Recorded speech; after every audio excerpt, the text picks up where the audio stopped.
Please welcome Andrea Stanford.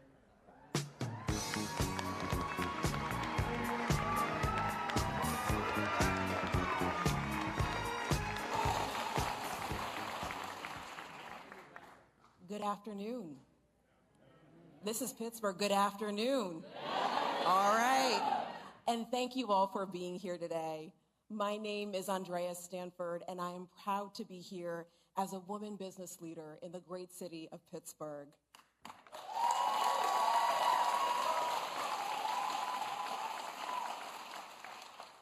Throughout my career, I have spent my time working to improve the lives of my neighbors and my community. And over the years, especially as a young person getting started, it's not always clear where we'll end up. However, nothing would be possible without getting that first opportunity. That's why I'm grateful that I get to stand here today to introduce a leader who understands the value of that first opportunity. You see, the Vice President is here in Pittsburgh today to lay out her vision for the future of our economy, one where the middle class grows, where capitalism thrives, and where bad actors who try to screw over the little guys are held to account.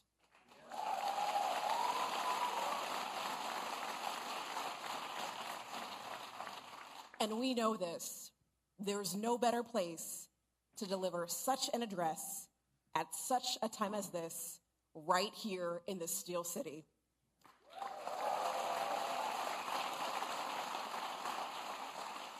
You see, if there's one thing that I've learned from living in Pittsburgh over the years, is that when given the opportunity to succeed, Pittsburghers, or Yinzers as we lovingly call ourselves, we put in the work to pursue our dreams and make them a reality.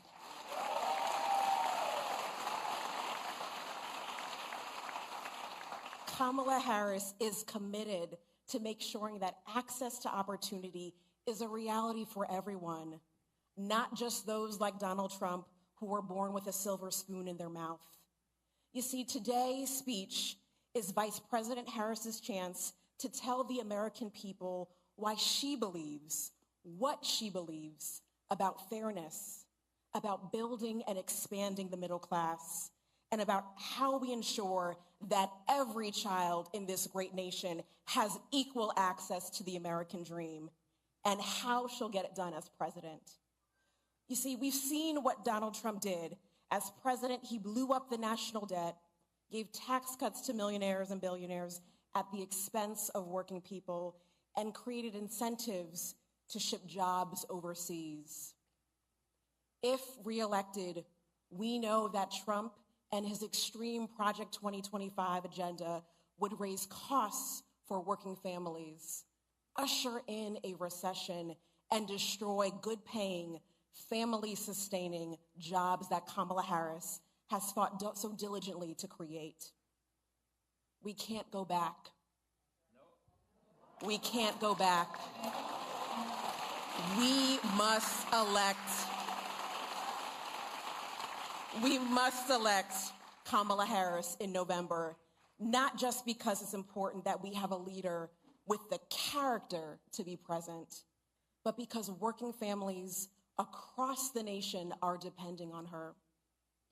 With that, it is my honor to introduce someone who has dedicated her life to public service, a woman who has spent her entire career fighting for everyday Americans.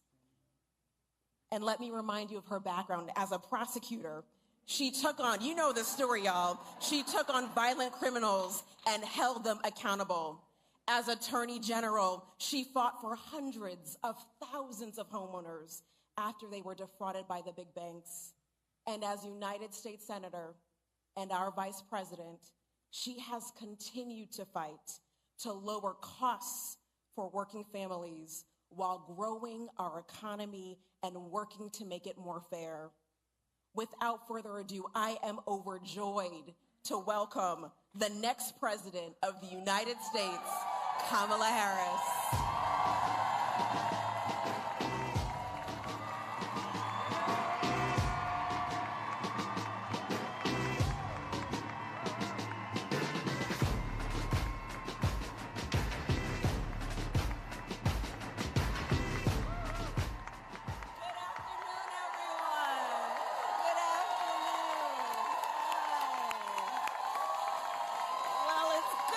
back in Pittsburgh. Thank you all. Thank you, thank you. Please have a seat. Please have a seat. Andrea, thank you so very much for that beautiful introduction and for your leadership. It really is my honor to be with you today. Thank you, and thank you to Risa and the Economic Club of Pittsburgh for hosting us today. And I also want to thank Mayor Gainey for being here. Mayor, you greet me each time I come to Pittsburgh. I thank you so very much for that, and your leadership. Thank you. So, hello, friends. Let's get started. Okay. So we gather at a moment of great consequence. In this election, I believe we have an extraordinary opportunity to make our middle class the engine of America's prosperity, to build a stronger economy where everyone, everywhere, has a chance to pursue their dreams and aspirations, and to ensure that the United States of America continues to out-innovate and out-compete the world. Over the past 3.5 years, we have taken major steps forward to recover from the public health and economic crisis we inherited. Inflation has dropped faster here than the rest of the developed world. Unemployment is near record low levels. We have created almost 740,000 manufacturing jobs, including 650 at the battery manufacturing plant over in Turtle Creek.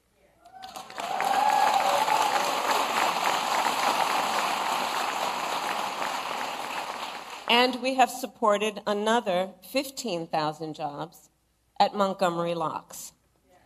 So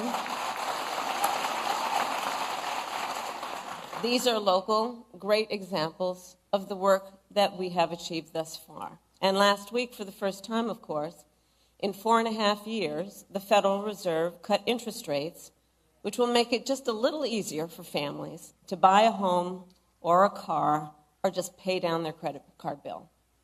But let's be clear. For all these positive steps, the cost of living in America is still just too high. You know it, and I know it. And that was true long before the pandemic hit. Many Americans who aspire to own a home are unable to save enough for a down payment on a house, and starting to think that maybe home ownership is just outside of their reach.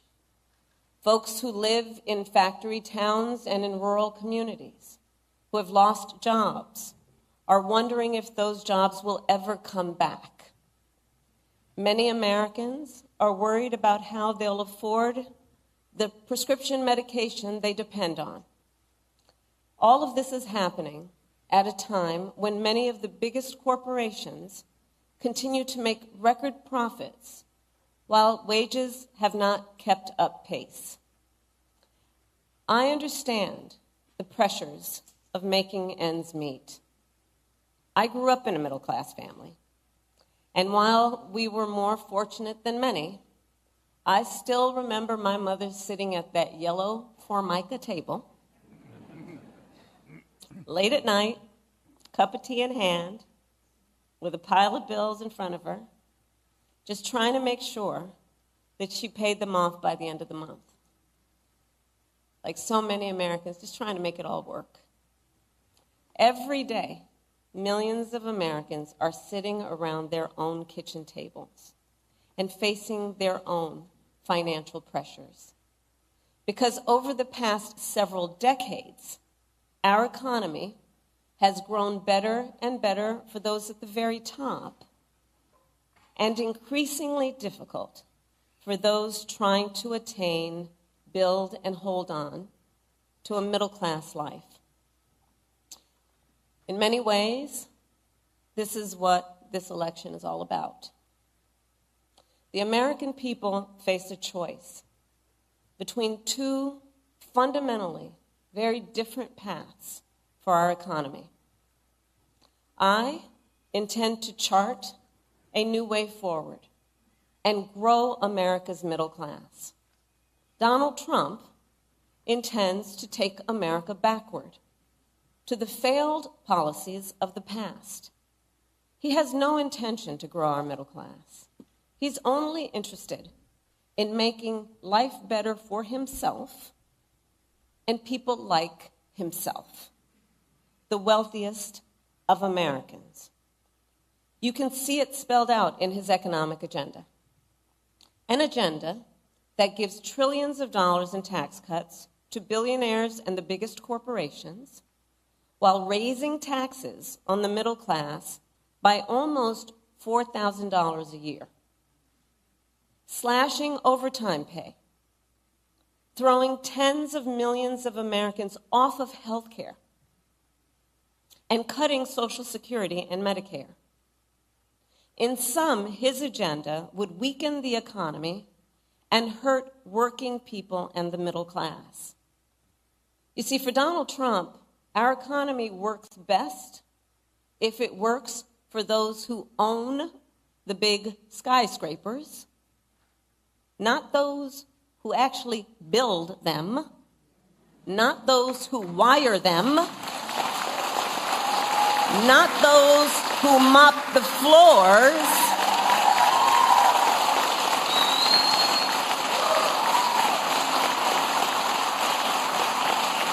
well, I have a very different vision. I have a very different vision for our economy. I believe we need to grow our middle class and make sure our economy works for everyone, for people like the people in the neighborhood where I grew up and the hardworking Americans I meet every day across our nation.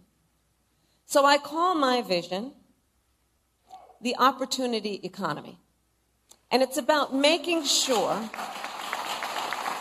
everyone can find a job and more, and more. Because frankly, having a job, I believe, in our ambition and aspiration should be baseline. And we should aspire and have the ambition and plan to do more. I want Americans and families to be able to not just get by, but be able to get ahead.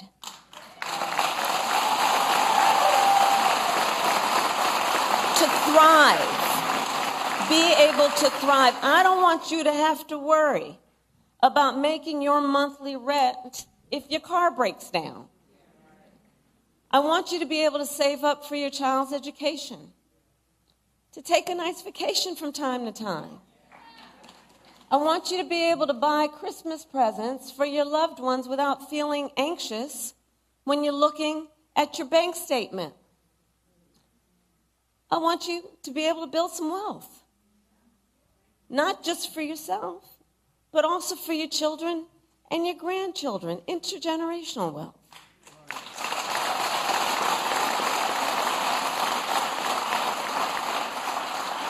And here's the beauty of it all. We know how to build an economy like that. We do know how to unlock strong, shared economic growth for the American people. History has shown it time and again. When we invest in those things that strengthen the middle class, manufacturing, housing, healthcare, education, small businesses, and our communities, we grow our economy and catalyze the entire country to succeed. I have pledged that building a strong middle class will be a defining goal of my presidency. And the reason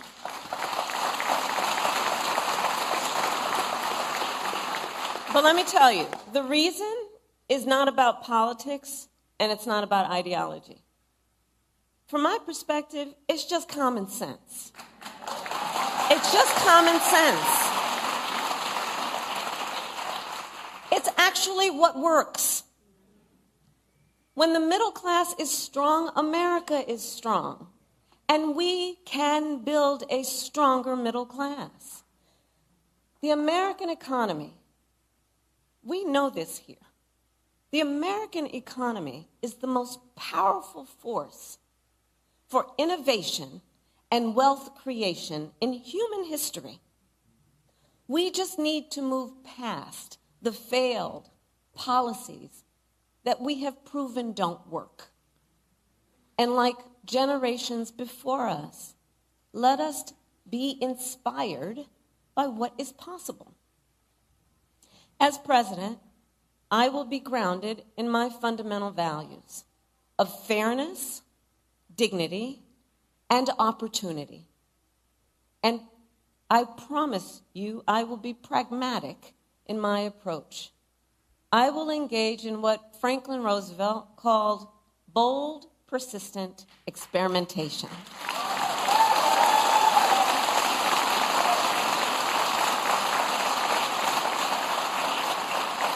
Because I believe we shouldn't be constrained by ideology and instead should seek practical solutions to problems, realistic assessments of what is working and what is not, applying metrics to our analysis, applying facts to our analysis, and stay focused then not only on the crises at hand, but on our big goals, on what's best for America over the long term. And part of being pragmatic means taking good ideas from wherever they come. Listen, you all know my career. Andrea shared it with you. I am a devout public servant. I also know the limitations of government. I've always been and will always be, and be clear about this, I've always been and will always be a strong supporter of workers and unions. And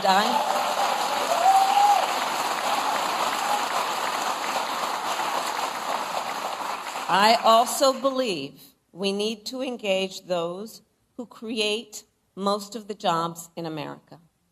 Look, I'm a capitalist. I believe in free and fair markets. I believe in consistent and transparent rules of the road to create a stable business environment. And I know the power of American innovation. I've been working with entrepreneurs and business owners my whole career. And I believe companies need to play by the rules. Respect the rights of workers and unions, and abide by fair competition. And if they don't, I will hold them accountable. And if anyone has a question about that, just look at my record as Attorney General.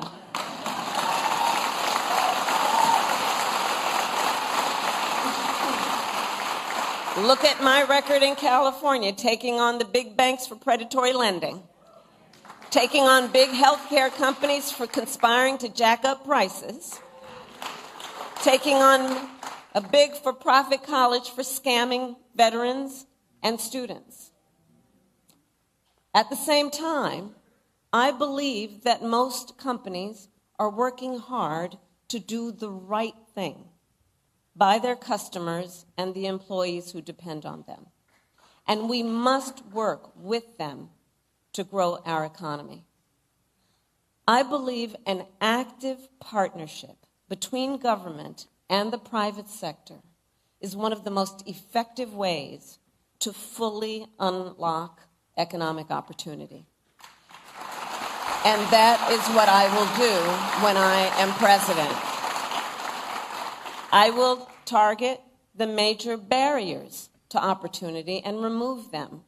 We will identify common sense solutions to help Americans buy a home, start a business, and build wealth. And we will adopt them. So let's start then with the first pillar of an opportunity economy, which is lowering costs. So I made that our top priority for obvious reasons, because if we want the middle class to be the growth engine of our economy, we need to restore basic economic security for middle-class families. To that end, the most practical thing we can do right now is to cut taxes for middle-class families and individuals. And that's what we will do. Under my plan, more than 100 million Americans will get a middle-class tax break. That includes $6,000 for new parents during the first year of their child's life. To help families cover everything from car seats to cribs. We'll also cut the cost of child care and elder care. And finally, give all working people access to paid leave, which will help everyone caring for children, caring for aging parents, and that sandwich generation, which is caring for both.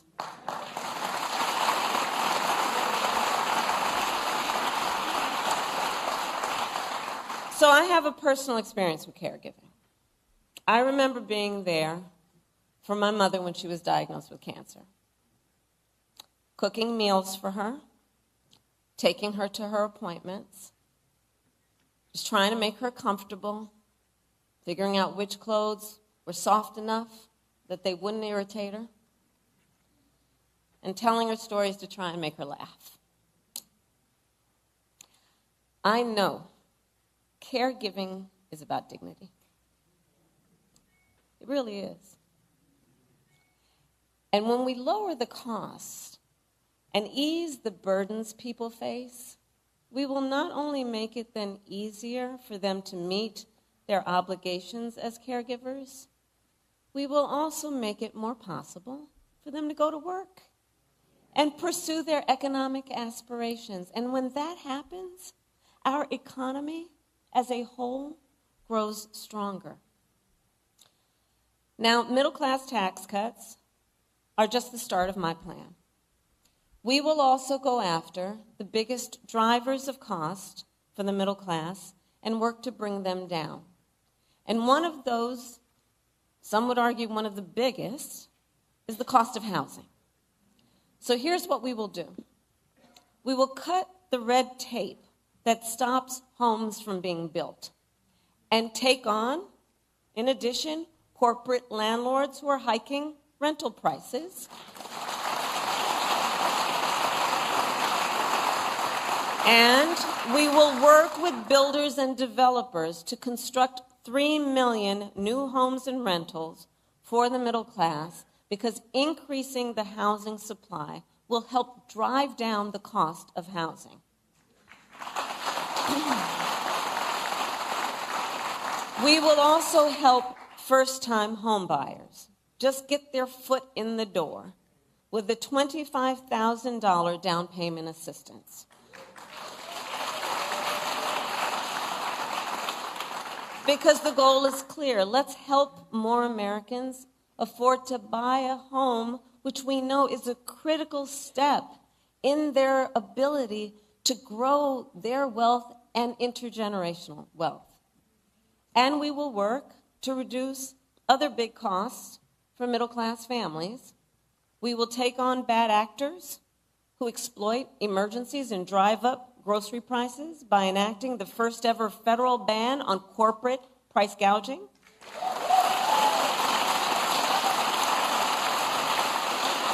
I had the experience of dealing with that when I was Attorney General. We will take on Big Pharma and cap the cost of prescription drugs for all Americans, just like we did for our seniors.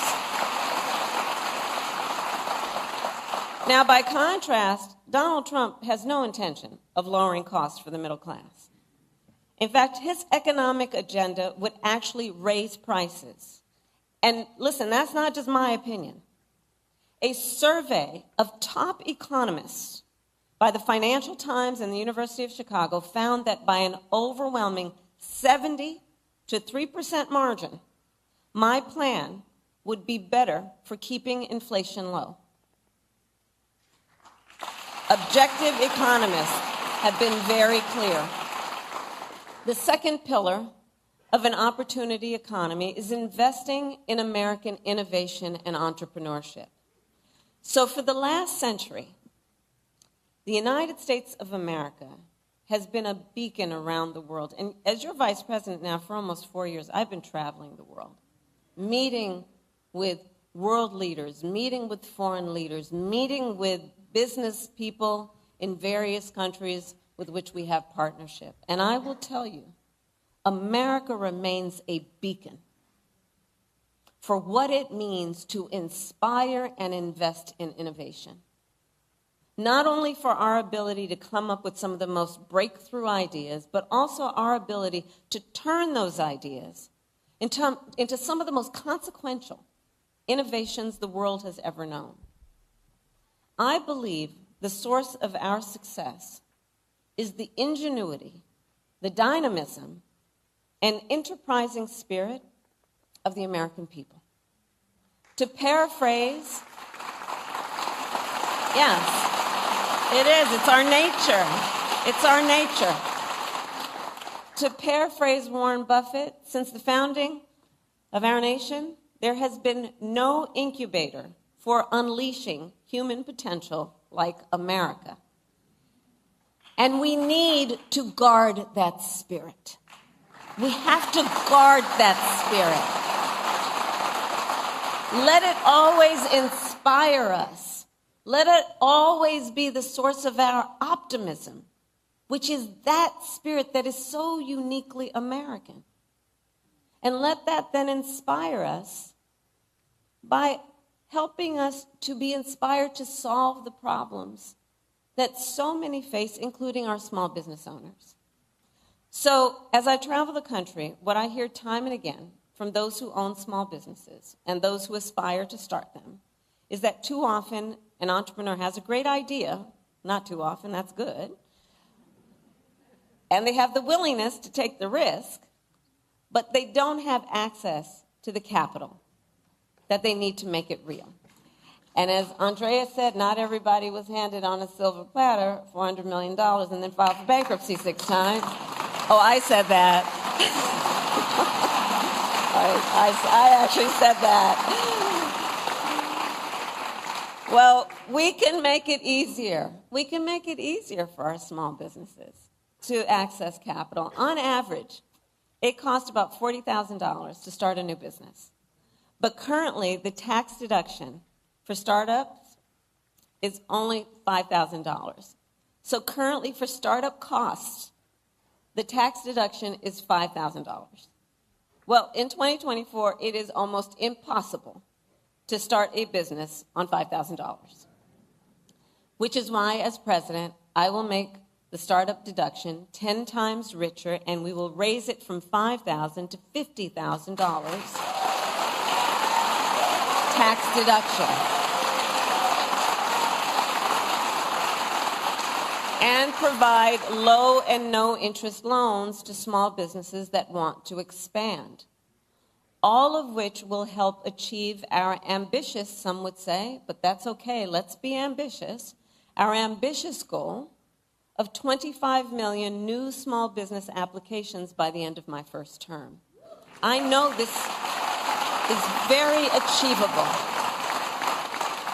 And for anyone here who is a small business owner, works for a small business, or has a small business in your life, you understand what I'm talking about in terms of when we build up our small businesses, what that does to entire communities to lift them up economically, civically, culturally, and in every way. Small businesses, the point being, help drive our economy. And they create nearly 50% of private sector jobs. And they strengthen our middle class. And if we can harness the entrepreneurialism of the American people and unlock the full potential of aspiring founders and small business owners, I am optimistic that no one will be able to outpace us. By contrast, Donald Trump, when he was president, has been described by one of the nation's leading experts on small businesses in a piece he published in a major paper as not being good for small businesses. In fact, the title, because I'm bearing the lead right now. One of the leading experts on small businesses published a piece in one of the major newspapers, and the title, I'm going to quote, "Does Donald Trump hate small businesses?" And their answer was yes. Their answer was yes. Because at the same time that Donald Trump was giving a tax cut to big corporations and billionaires, he tried to slash programs for small businesses and raise borrowing costs for them. Instead of making it easier, he actually made it more difficult for them to access capital. And that's not surprising, because Donald Trump just does not prioritize small businesses. He does not seem to value, frankly, the essential role they play. But look, when I look at small business owners, I see some of the heroes of our economy. Not only entrepreneurs, but as I said, civic leaders, community leaders, part of the glue that holds communities together.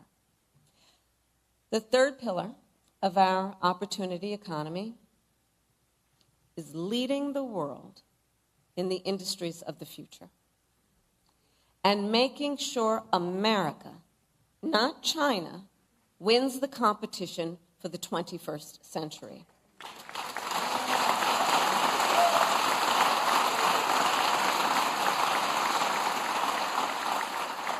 One of the recurring themes in American history is that when we make an intentional effort to invest in our industrial strength, it leads to extraordinary prosperity and security, not only for years, but for generations. Think of Alexander Hamilton having the foresight to build the manufacturing capabilities of our new nation. Think of Lincoln and the Transcontinental Railroad. Think of Eisenhower and the interstate highway system. Kennedy committing America to win the space race and spurring innovation across our society. From our earliest days, America's economic strength has been tied to our industrial strength. And the same is true today. So I will recommit the nation to global leadership in the sectors that will define the next century. We will invest in biomanufacturing and aerospace, remain dominant in AI and quantum computing, blockchain and other emerging technologies, expand our lead in clean energy innovation and manufacturing,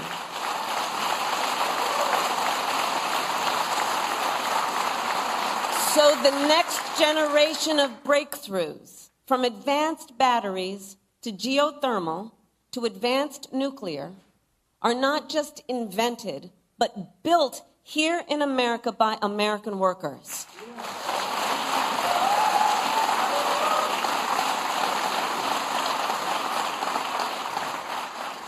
And we will invest in the industries that, for example, made Pittsburgh the Steel City by offering tax credits for expanding good union jobs in steel and iron and manufacturing communities like here in Mon Valley. And across all these industries of the future, we will prioritize investments for strengthening factory towns. This is so important. For strengthening factory towns, retooling existing factories, hiring locally, and working with unions, because no one who grows up in America's greatest industrial or agricultural centers should be abandoned. And understand what that means for real people, people we know, people we care about. We don't have to abandon a strength we've known to achieve a strength that we plan.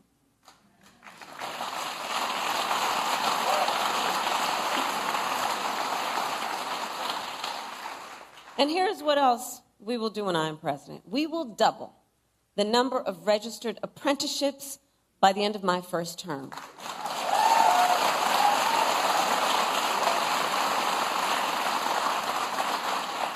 Because I almost made it a goal of mine. I think I am going to fall short, but trying to visit every IBEW local in America, because I'm going to tell you, those apprenticeship programs, those are tough duty, man. And women and everyone.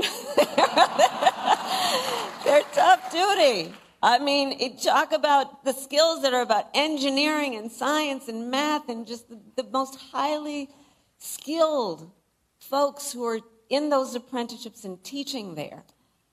And so one of the things we must do, understanding that and understanding the nature of that part of our educational system, is let's eliminate degree requirements while increasing skills development.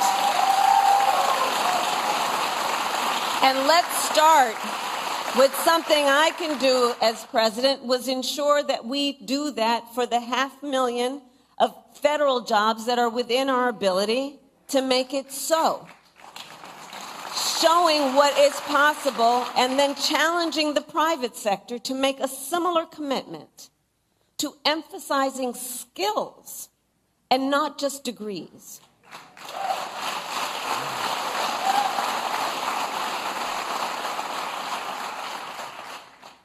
And we will reform our tax laws to make it easier for businesses to let workers share in their company's success. And I will challenge the private sector to do more, to lift up workers through equity, profits, and benefits, so more people can share in America's success and prosperity.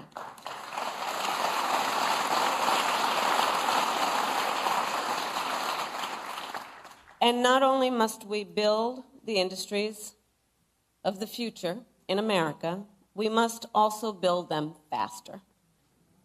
You know, there's a time for patience, and there's a time for impatience. That's not in Ecclesiastics, but just went off script for a minute, Mayor.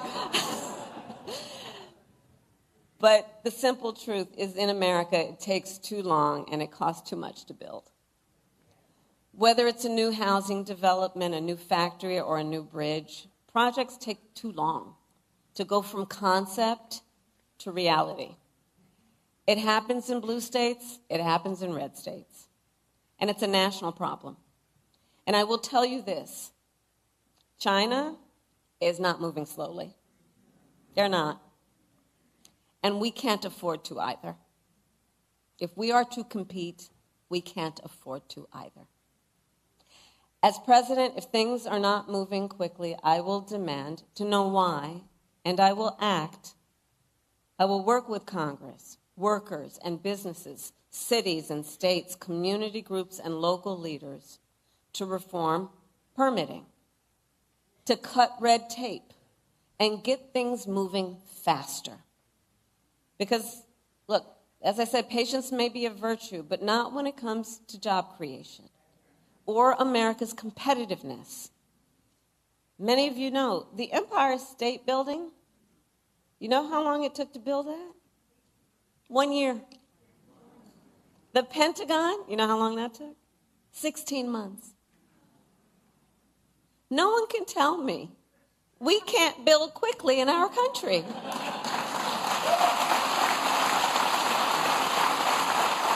I've got empirical evidence. Now look, my opponent, Donald Trump, well, he makes big promises on manufacturing. Just yesterday, he went out and promised to bring back manufacturing jobs. And if that sounds familiar, it should. In 2016, he went out and made that very same promise about the Carrier plant in Indianapolis. You'll remember, Carrier then offshored hundreds of jobs to Mexico under his watch. And it wasn't just there. On Trump's watch, offshoring went up and manufacturing jobs went down across our country and across our economy. All told, almost 200,000 manufacturing jobs were lost during his presidency, starting before the pandemic hit, making Trump one of the biggest losers ever on manufacturing.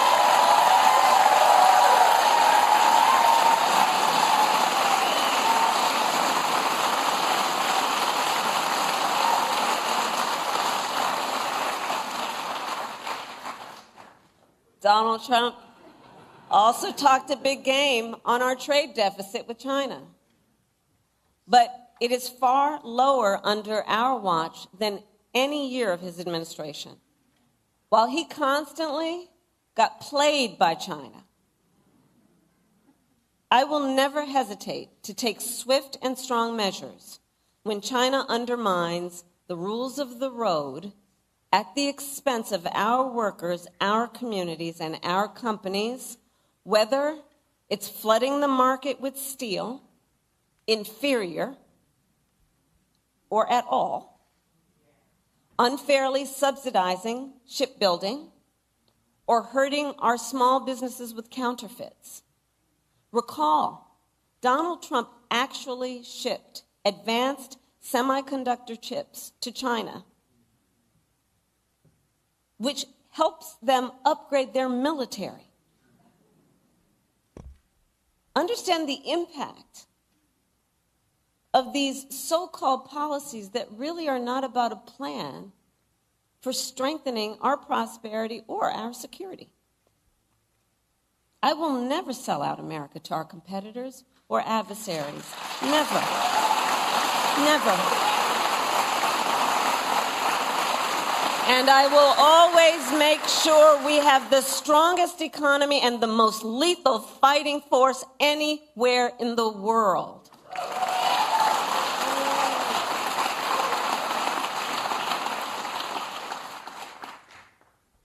So at this pivotal moment, we have an extraordinary opportunity to chart a new way forward. One that positions the United States of America and all of us who are blessed to call this home for success and prosperity in the 21st century. You know, there's an old saying that the best way to predict the future is to invent it. Well, that is the story of the Steel City. That is the story of the Steel City.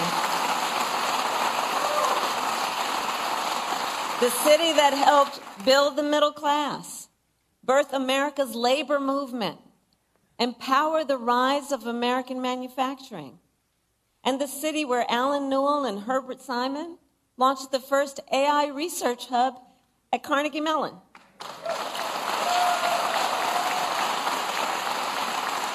And created entirely new fields like machine learning. And Carnegie Mellon is now home to the largest university robotics center in America.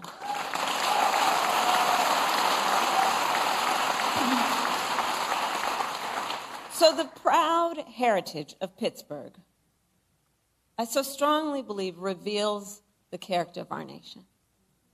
A nation that harnesses the ambitions, the dreams, and the aspirations of our people, seizes the opportunities before us because we see them, because we believe in them, and then invents the future. That is what we have always done. And that is what we must now do. And I know we will. I thank you all for inviting me. May God bless you. And may God bless the United States of America.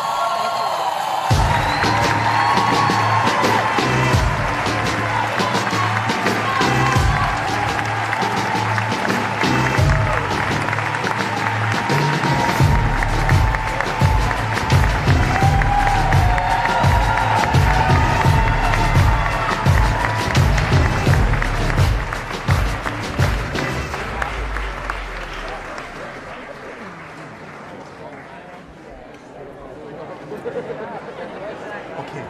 use your hands to just get us up to our offices and not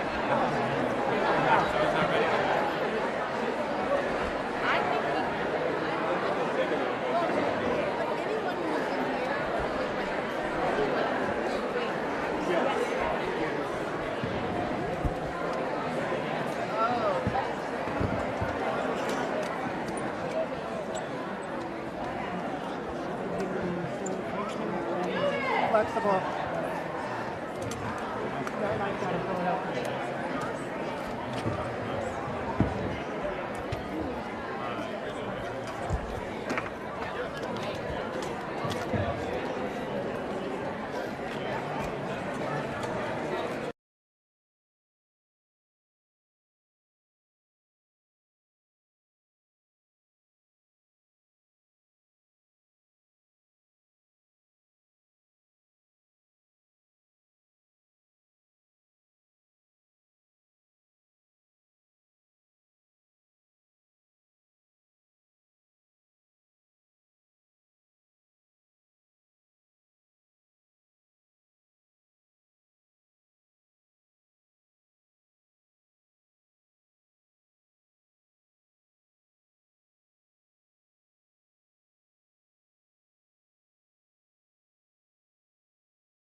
basis of any sustainable peace settlement. And that has to be our starting point. And our commitment goes far beyond military aid. We're providing help for communities on the front line, help for energy infrastructure, recovery and reconstruction. Everything from solar panels on hospital rooftops to generators in Kharkiv and Odessa. We will deploy over £480 million of loan agreements for the World Bank lending before the end of the year to support the economy and vital public services, keeping schools and hospitals open. We're working also with the G7 to deliver that additional $50 billion from the profits generated by frozen Russian assets, because Russia must pay for Ukraine's recovery.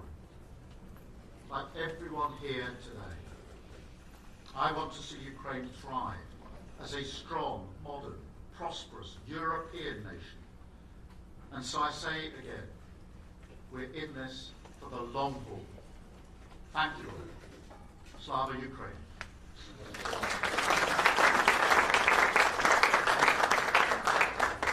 Distinguished guests, this concludes the in-person speaking. The virtual program will begin shortly.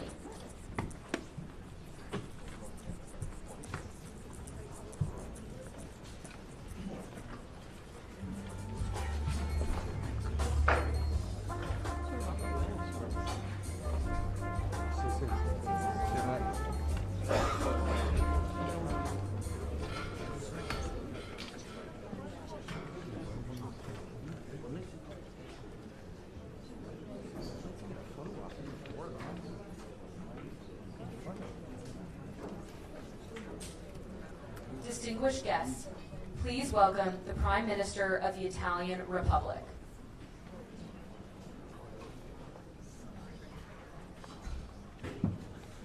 Dear Volodymyr,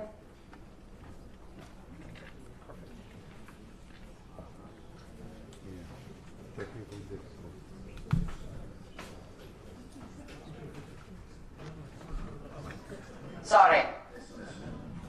Good evening, dear Volodymyr, dear Joe, dear colleagues.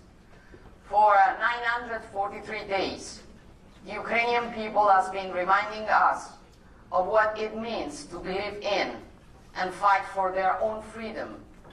And our cohesiveness has secured Ukraine the support it needed. This is a value to be protected if we want to restore peace in the heart of Europe. We have all done our own part, both at bilateral and multilateral level, and it is now necessary to increasingly systemize our efforts. The joint declaration adopted today, promoted by Italy as G7 presidency and joined by many, pushes this very direction. We as Italy signed the security agreement and adopted up to the 9th package of military aid. We have focused on air defense and are now going to deliver the second SAM-T battery. This is net of the support Italy continues to provide across the board, including the protection of infrastructures, not least our contribution to restoring energy production capacity following the destruction of the Nova Kakhovka dam. And as G7 presidency, we will continue to work to implement the agreement on the use of interest from frozen Russian assets in Europe as a collateral for a $50 billion loan. Looking to the future of Ukraine also means thinking about reconstruction, which must be supported jointly with international financial institutions and the private sector. We intend to do our part, hosting the Ukraine Recovery Conference in 2025. So, dear Volodymyr, we will continue to be by your side for as long as it is necessary. Our objective lies in putting an end to this war and helping Ukraine along its path towards a future of peace, freedom, and prosperity. So, as always, you can count on us. Thank you.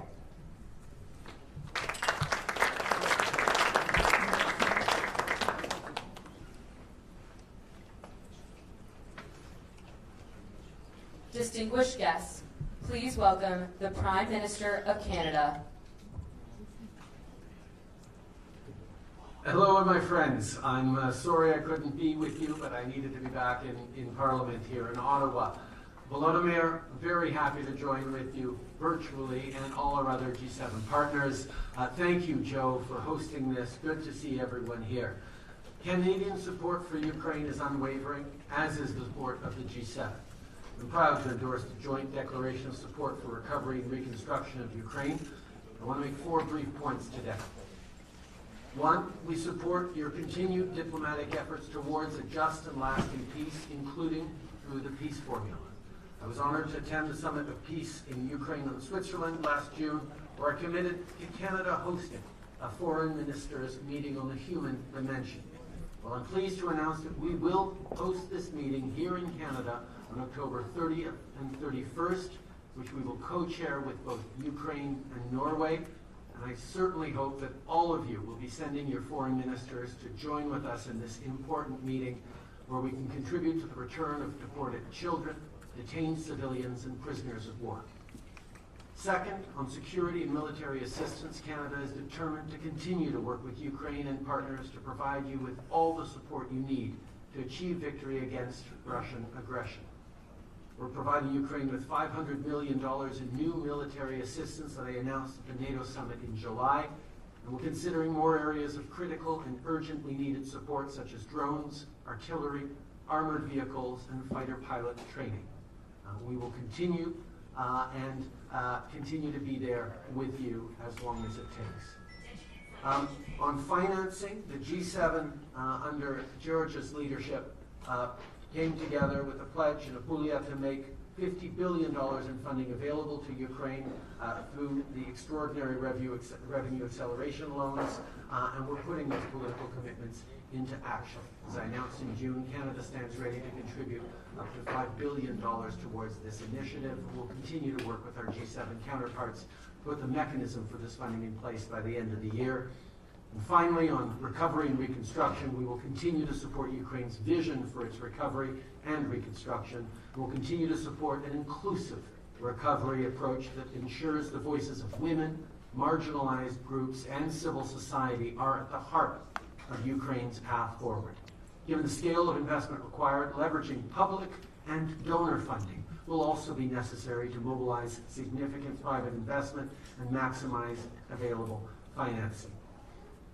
As Canada takes on from the tremendous leadership that Georgia showed at the G7 this year, we take on the G7 presidency next year. We will continue to make sure we are all delivering on our commitments to support Ukraine in its long-term self-defense, resilience, and reconstruction needs.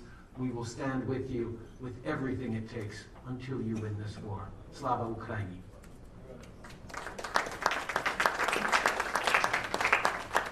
Distinguished guests, this concludes the virtual speaking program. Thank you for joining us. See you in Ukraine. I know, I'm coming.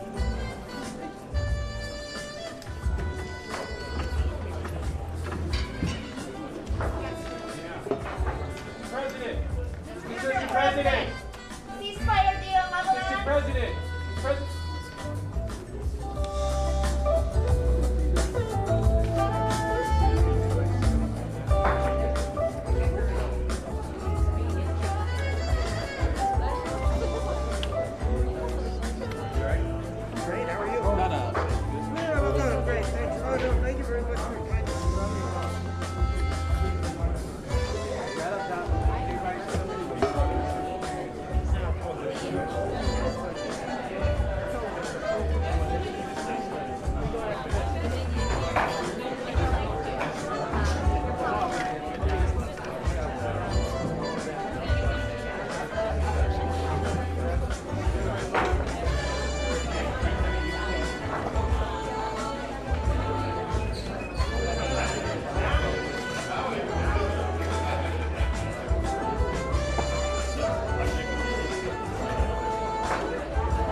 internacional, ataques contra civis e tragédias humanitárias de enormes proporções. O cenário mais evidente deste impasse é o aumento do uso indiscriminado do direito de veto. A Carta prevê, no artigo 27, uma abordagem de boa-fé, em que as partes em litígio deverão abster-se de votar. Mas ao longo dos anos temos vindo a assistir a um aumento do uso do veto, bem como a situações em que membros do Conselho se tornam parte de um conflito, sendo simultaneamente juiz e jurado. Este é um claro sinal de bloqueio atual do Conselho e da sua dificuldade em garantir a estabilidade e a paz em nome de todos os povos das Nações Unidas. Enquanto a guerra prossegue, com consequências terríveis dentro e fora da Ucrânia, o Conselho de Segurança tem estado muitas vezes em silêncio. Em relação a Gaza, pouco diz e sempre demasiado tarde. Esperemos que agora, na situação do Líbano, o Conselho de Segurança possa ser ativo e consequente nos esforços de contenção que evitem uma escalada de violência. Mesmo quando resoluções são aprovadas, frequentemente ficam por cumprir.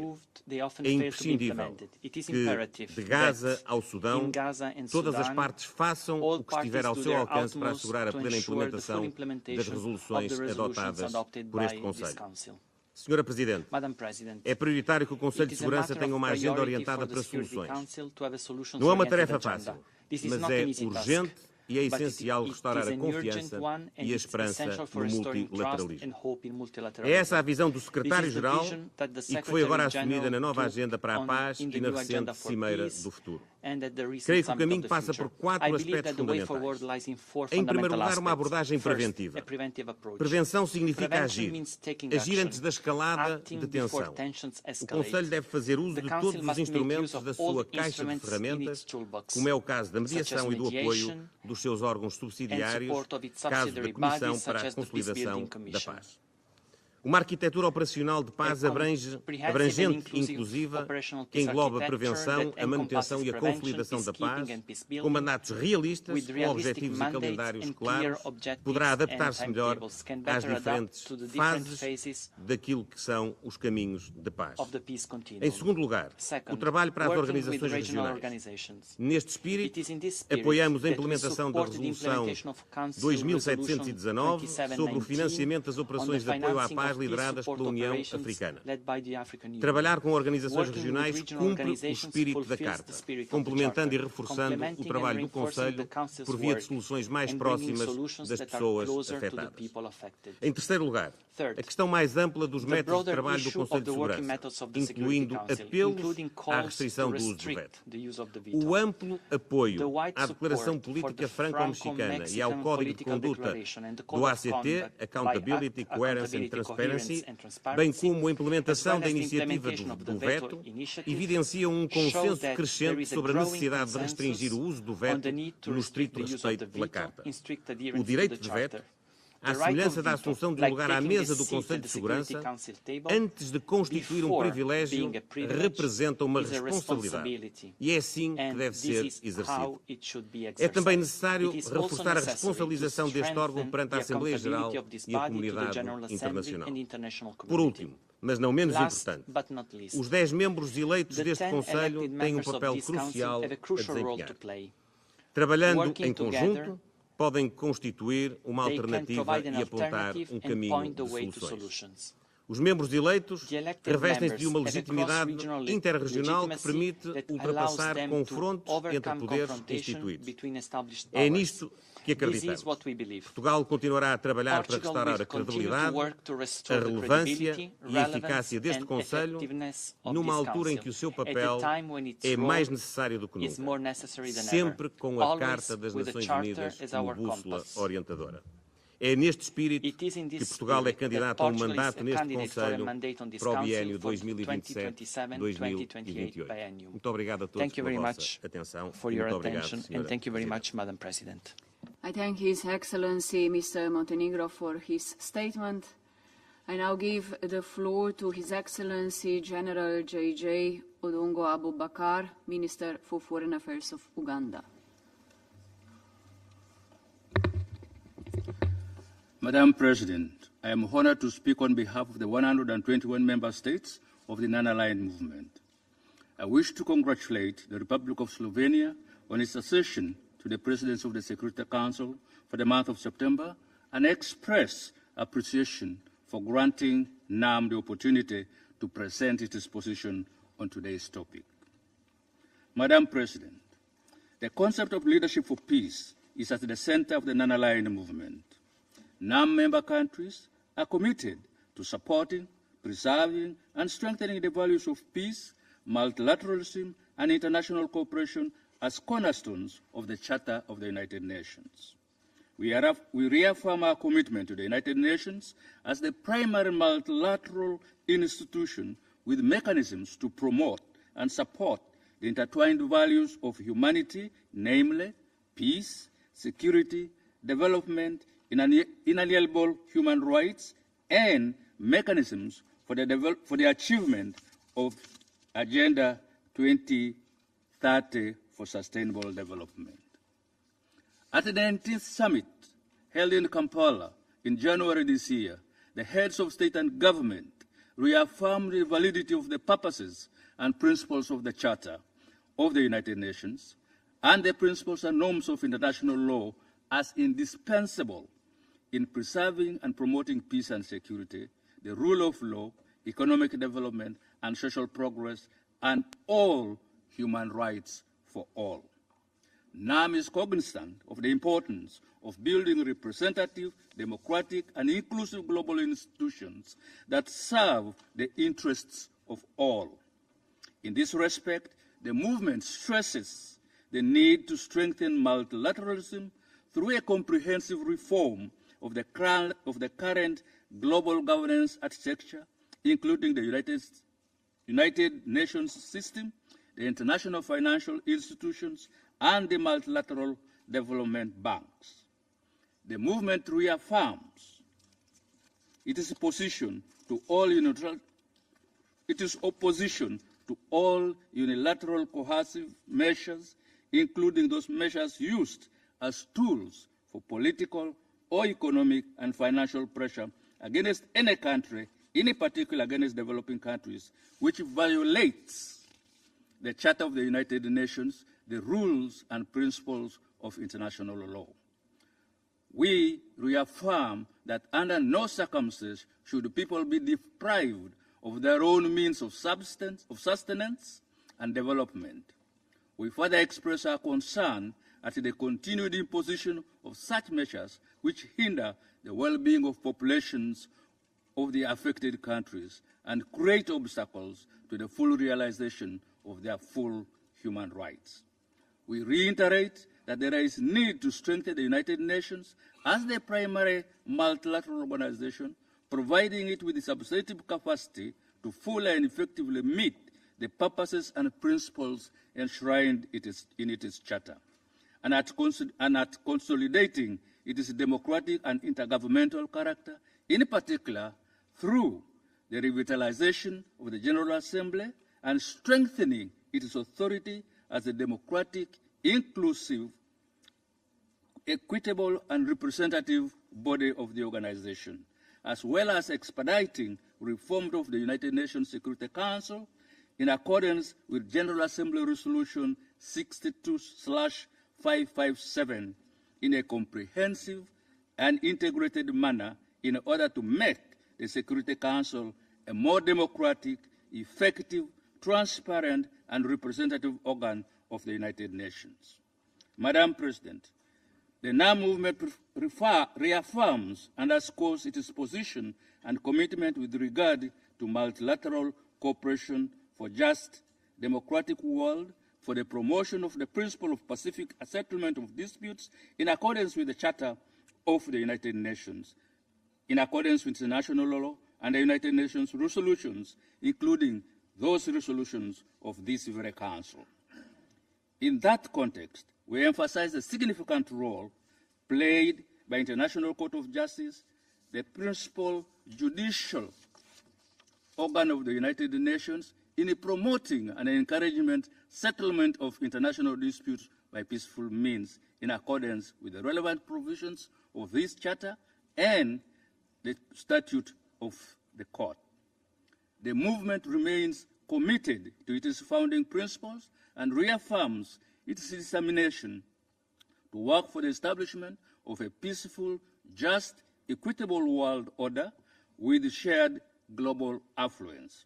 Furthermore, NAM member states renewed their determination to work for a multipolar world through the reform and strengthening of the United Nations and multilateral processes, which contribute to a better world and a secure future for all.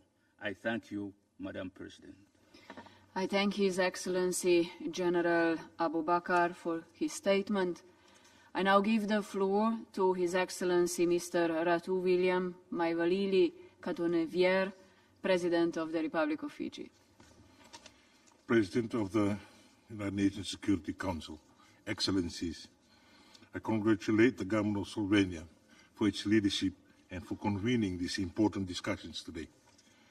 In 1970, when Fiji joined the United Nations, we recognized the significance of multilateralism, and that by virtue of our membership.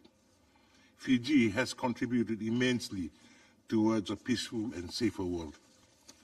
Testament to these are Fiji's extensive contribution to UN peacekeeping operations, which remains a cornerstone of our foreign policy since our first peacekeeping mission in 1978. Since then, till today, Fiji has contributed the highest number of UN peacekeepers per capita than any other country. Aligning with the theme of this year's International Day of Peace, Fiji calls for the inculcating of the culture of peace from the grassroots of society into religious communities and learning institutions and to our communities as a whole.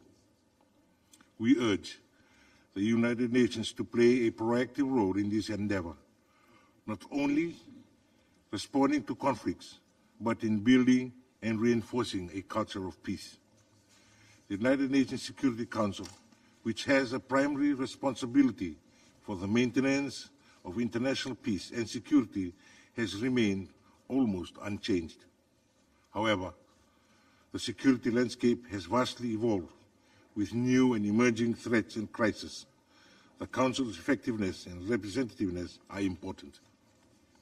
Fiji calls for a more inclusive Security Council that ensures a permanent seat for small island developing states. Madam President, the concept of peace resonates with us in the Blue Pacific in its relevance and urgency. In appreciation of the value of peacekeeping, effort towards establishment of a Pacific cooperation network in the field of peacekeeping, a joint effort with a light coordination mechanism in the United Nations Department of Peace Operations is underway. Regional policies, including the 2050 strategy for the Blue Pacific, the 2018 Bold Declaration on Regional Security, and other highlight Pacific Leaders' vision on a region of peace. With the vision of being an ocean of peace, the region is undertaking efforts embedded in peace as a cornerstone of future policies and strategies. International collaboration can help refine and strengthen current efforts, ensuring that it serves not only the Pacific, but contributes to peace and security worldwide.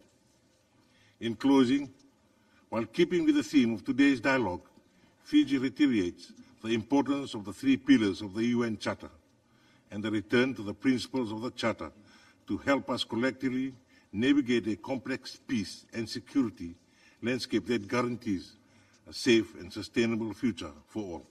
Madam President, I thank you. I thank His Excellency Mr. Katunive for his statement. I now give the floor to His Excellency Mr. Filip Ivanovic, Deputy Prime Minister of Montenegro.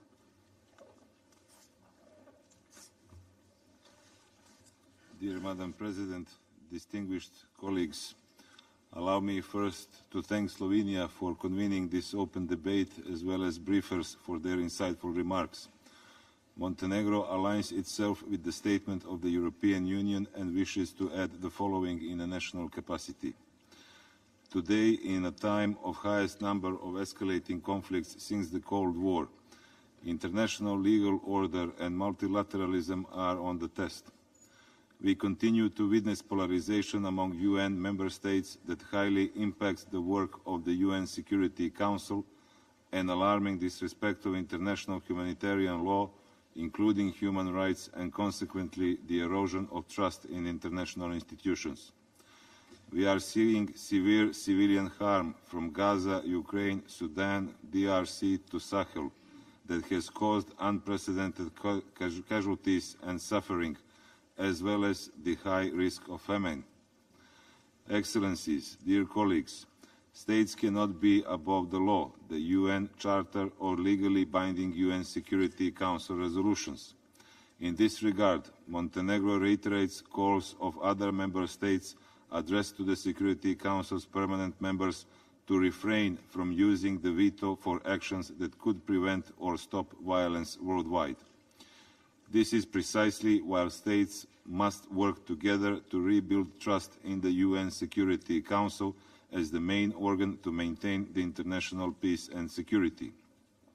Nevertheless, Montenegro strongly believes that UN-centric, rule-based system is a precondition for long-lasting peace and development. Today's meeting, which we consider both timely and essential, is another opportunity to recommit to the UN Charter and multilateralism for ensuring more just, democratic and sustainable world order. The way forward is based only through mutual respect, trust and consensus. Montenegro values the work of the UN peace-building architecture on prevention of violence and conflicts and strongly supports the promotion of international cooperation and the respect of the UN Charter as a cornerstone of the rule of law at the international level. We welcome all peaceful resolutions, including negotiation, mediation, conciliation, arbitrary, etc.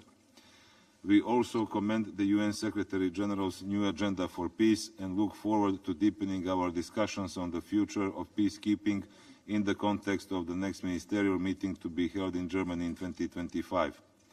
In current geopolitical situation, contested and complex, it is vitally important to work together on the Security Council's credibility and relevance. Another crucial step is to increase trust within nations, to find common grounds and enhance international cooperation. We firmly support the Council's close cooperation with regional organizations in order to maintain peace and security. Dear colleagues, peace is our most precious value and we strive for it, the most valuable legacy for succeeding generations. To accomplish this common goal and fulfill the promise to the future generations, Member States must uphold the values and objectives of the UN Charter. I thank you.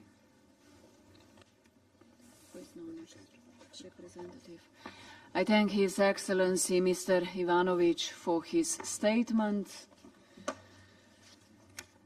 I now give the floor to His Excellency Mr. Fernandez, Vice Minister for Foreign Affairs of Mexico.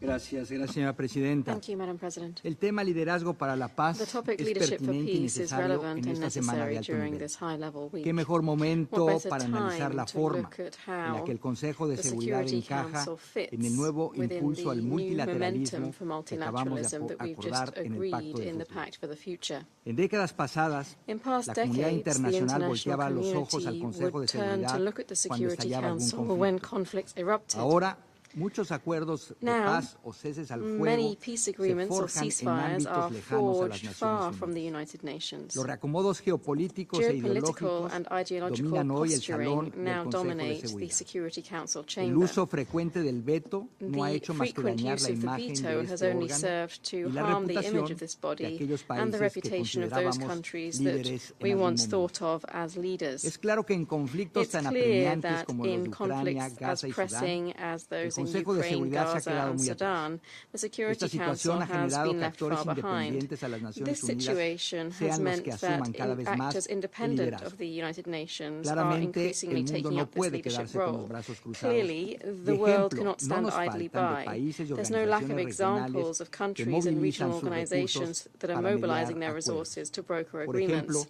Qatar For y Egipto han sido instance, Qatar and instrumentales en Egypt promover have been un cese al instrumental in fuego promoting en a Gaza. ceasefire in El Gaza. secretario general de la And the ONU y United Turquía Nations lograron la Secretary histórica General iniciativa and de granos Turkey del Mar Negro. Como achieved país the convencido del historic Black multilateralismo Sea y el Grain papel Initiative. preponderante de las Naciones As a Unidas, country convinced of México multilateralism and the propone primary 4 role of the puntos United para Nations, reforzar Mexico liderazgos proposed 4 efectivos. points to strengthen Primero, effective leadership. seamos eficientes y Firstly, vayamos a let's la be sustancia efficient de las and crisis. look at the Dejemos atrás substance of discursos crises. Let's retóricos leave y behind repetitivos en las sesiones de este Consejo. rhetorical and repetitive Dos, speeches in Security hagamos Council mayor uso de las sessions. organizaciones Second, let's regionales make como la greater Unión use of regional Africana. organizations such as the 3. African Union. Una vez más, 3. apelemos a Once los again, miembros we appeal permanentes de to este the Consejo permanent members of this para que council limiten el to uso del limit veto their y use of the dejen de imponer veto consideraciones and to meramente stop nacionales putting por purely encima del bien national colectivo. considerations Y above cuarto, the collective good. reforcemos las And facultades de la 4, Asamblea General, a la strengthen the cual powers también of le the General competen Assembly, la which is paz also y la seguridad responsible for internacional. international peace and security. Hacemos votos para que los resultados de la cumbre del futuro se traduzcan hope that the en results of the verdaderos summit of the compromisos future will colectivos translate into true para collective revitalizar el commitments to papel de las revitalize the Naciones role of the United Nations. Transformemos esos Let us ideales en transform those acción ideals y into mostremos al mundo actions and que el show Consejo de the world Seguridad that the Security tiene Council liderazgo para la paz. continues to be a Muchas leader for gracias, peace. Presidente. Thank you very much. I thank His Excellency Mr. Hernandez Garcia for his statement. I now give the floor to His Highness Prince Faisal bin Farhan Al Saud, Minister for Foreign Affairs of Saudi Arabia. بسم الله الرحمن الرحيم. معالي رئيس مجلس الأمن، رئيس وزراء سلوفينيا، السيد روبرت جلوب، أصحاب المعالي والسعادة، أود بداية أن أشكر Excellencies, ladies and gentlemen, Madam President, first of all, I would like to thank Slovenia for the invitation of holding this meeting, and I welcome their position supporting international peace and security efforts, and in particular their participation in the consensus and their recognition of Palestine. This meeting comes at a time when crises and conflicts are on the rise, together with threats and common challenges. The crisis of confidence in the international multilateral system is reducing its ability to guarantee a future of peace and development for the peoples of the world. This set of circumstances requires that we evaluate multilateral action and the reasons why it has taken a backward step in the settlement of conflicts. It is therefore necessary that the Security Council be reformed now more than ever and urgently. We reiterate that restoring the legitimacy of international law will begin with the implementation of the provisions of international law without being selective. In the face of conflicts that have been going on for a very long time, one should not be limited to the international system. No, that's not the reason for it. The reason for this backsliding is the lack of leadership, because peacemaking requires courage. Behind every failure to achieve a peaceful solution, we find parties that prefer their own limited interests to international interests and regional interests. That is reflected in the capacity of international organizations and the Security Council in particular to act. We believe that it is necessary to act at the international level to bring an end to the inability to end the Israeli escalation is the most flagrant example of this. The Kingdom believes that peace is the basis for development. It creates space for development in order to get out of the cycle of violence. We must be responsible, and we must push back against limited interests so that the global interest can prevail. For its part, Saudi Arabia will play its full part and is committed to advancing international action to achieve security and collective development. I thank His Highness Prince Faisal for his statement. I now give the floor to His Excellency Mr. Muhammad Shehbaz Sharif, Prime Minister of the Islamic Republic of Pakistan. Thank you very much, Madam President. Pakistan congratulates Slovenia for convening the Security Council to discuss leadership for peace. Proliferating wars in the Middle East, Europe and elsewhere, great power tensions and growing poverty are threatening the foundations of the world order. Last Sunday, we approved the Pact for the Future. We must give life to our commitments, else the future will be bleak and dangerous. First, we must compel Israel to halt its genocidal war in Gaza and prevent its attempt to provoke a wider conflict in the Middle East. Bombing in Beirut is most condemnable. It is time to apply sanctions against Israel, including an arms and trade embargo. It is time to hold its leadership accountable for its crimes against the Palestinian people. The Security Council, Madam President, must develop an impartial plan for a ceasefire and peaceful solution for the war in Ukraine. and not allow its perpetuation or escalation. The Council can no longer ignore the festering Jammu and Kashmir dispute. It poses an ever-present ominous threat to international peace and security. The Council must call for a halt to the massive violations of the fundamental rights of the Kashmiri people and implement its own resolution that demand a plebiscite for self-determination in Kashmir Valley. The Council should effectively address the resurgence of the threat of terrorism from Afghanistan, especially from Daesh, ISIL-K, and the Fitna al-Khawarij. The Council must extend active support to the African countries and the African Union to defeat terrorism and foreign intervention. UN peacekeeping must become more robust and effective. The Council should initiate confidence-building measures to prevent a war between the major powers and ease the rising tension, especially in the Asia-Pacific region. Healthy competition between governments is very healthy and good, but must not take the shape of ugly confrontation. The Council must declare zero tolerance for the illegal use of force and revive global efforts to halt and reverse the new arms race in nuclear and conventional weapons.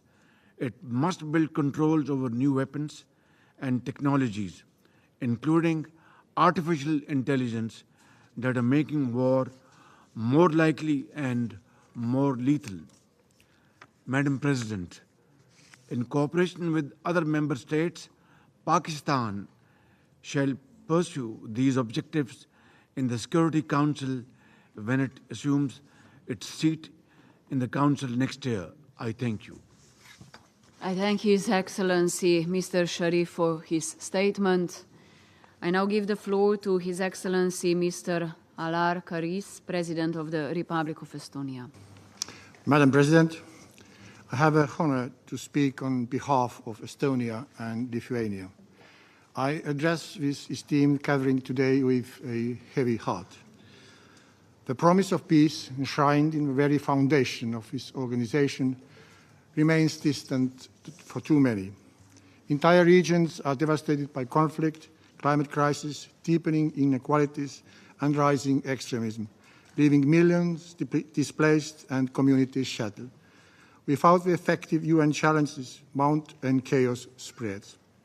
For decades, we have entrusted the Union nations to provide a layer of protection the world needs. Yet the realities expose the limitations of its current structures. This failure is painfully evident in Ukraine, where a permanent member of this Council is flagrantly and repeatedly violated international law, including the deliberately targeting civilians and critical infrastructure. Russia sits at this table while engaging in arms deals with Iran and North Korea that defy the Council's own resolutions and abuses its veto privilege to evade any accountability. The international community's response to Russia's aggression, as well as to all acts of terror and war, will define our collective future. It should be the concern of the international community if we allow the powerful to act with impunity. After this, who can feel safe and secure? Distinguished colleagues, we need a Security Council that is effective in addressing the key challenges of the 21st century, whether conflict and security, climate change, cybersecurity, or global inequality. There are steps we must take to fulfill the main responsibility and accountability of a Security Council to maintain international peace and security. Let us start by enforcing all provisions of the Charter, while the aggressor is voting on resolutions regarding the aggression they are part of.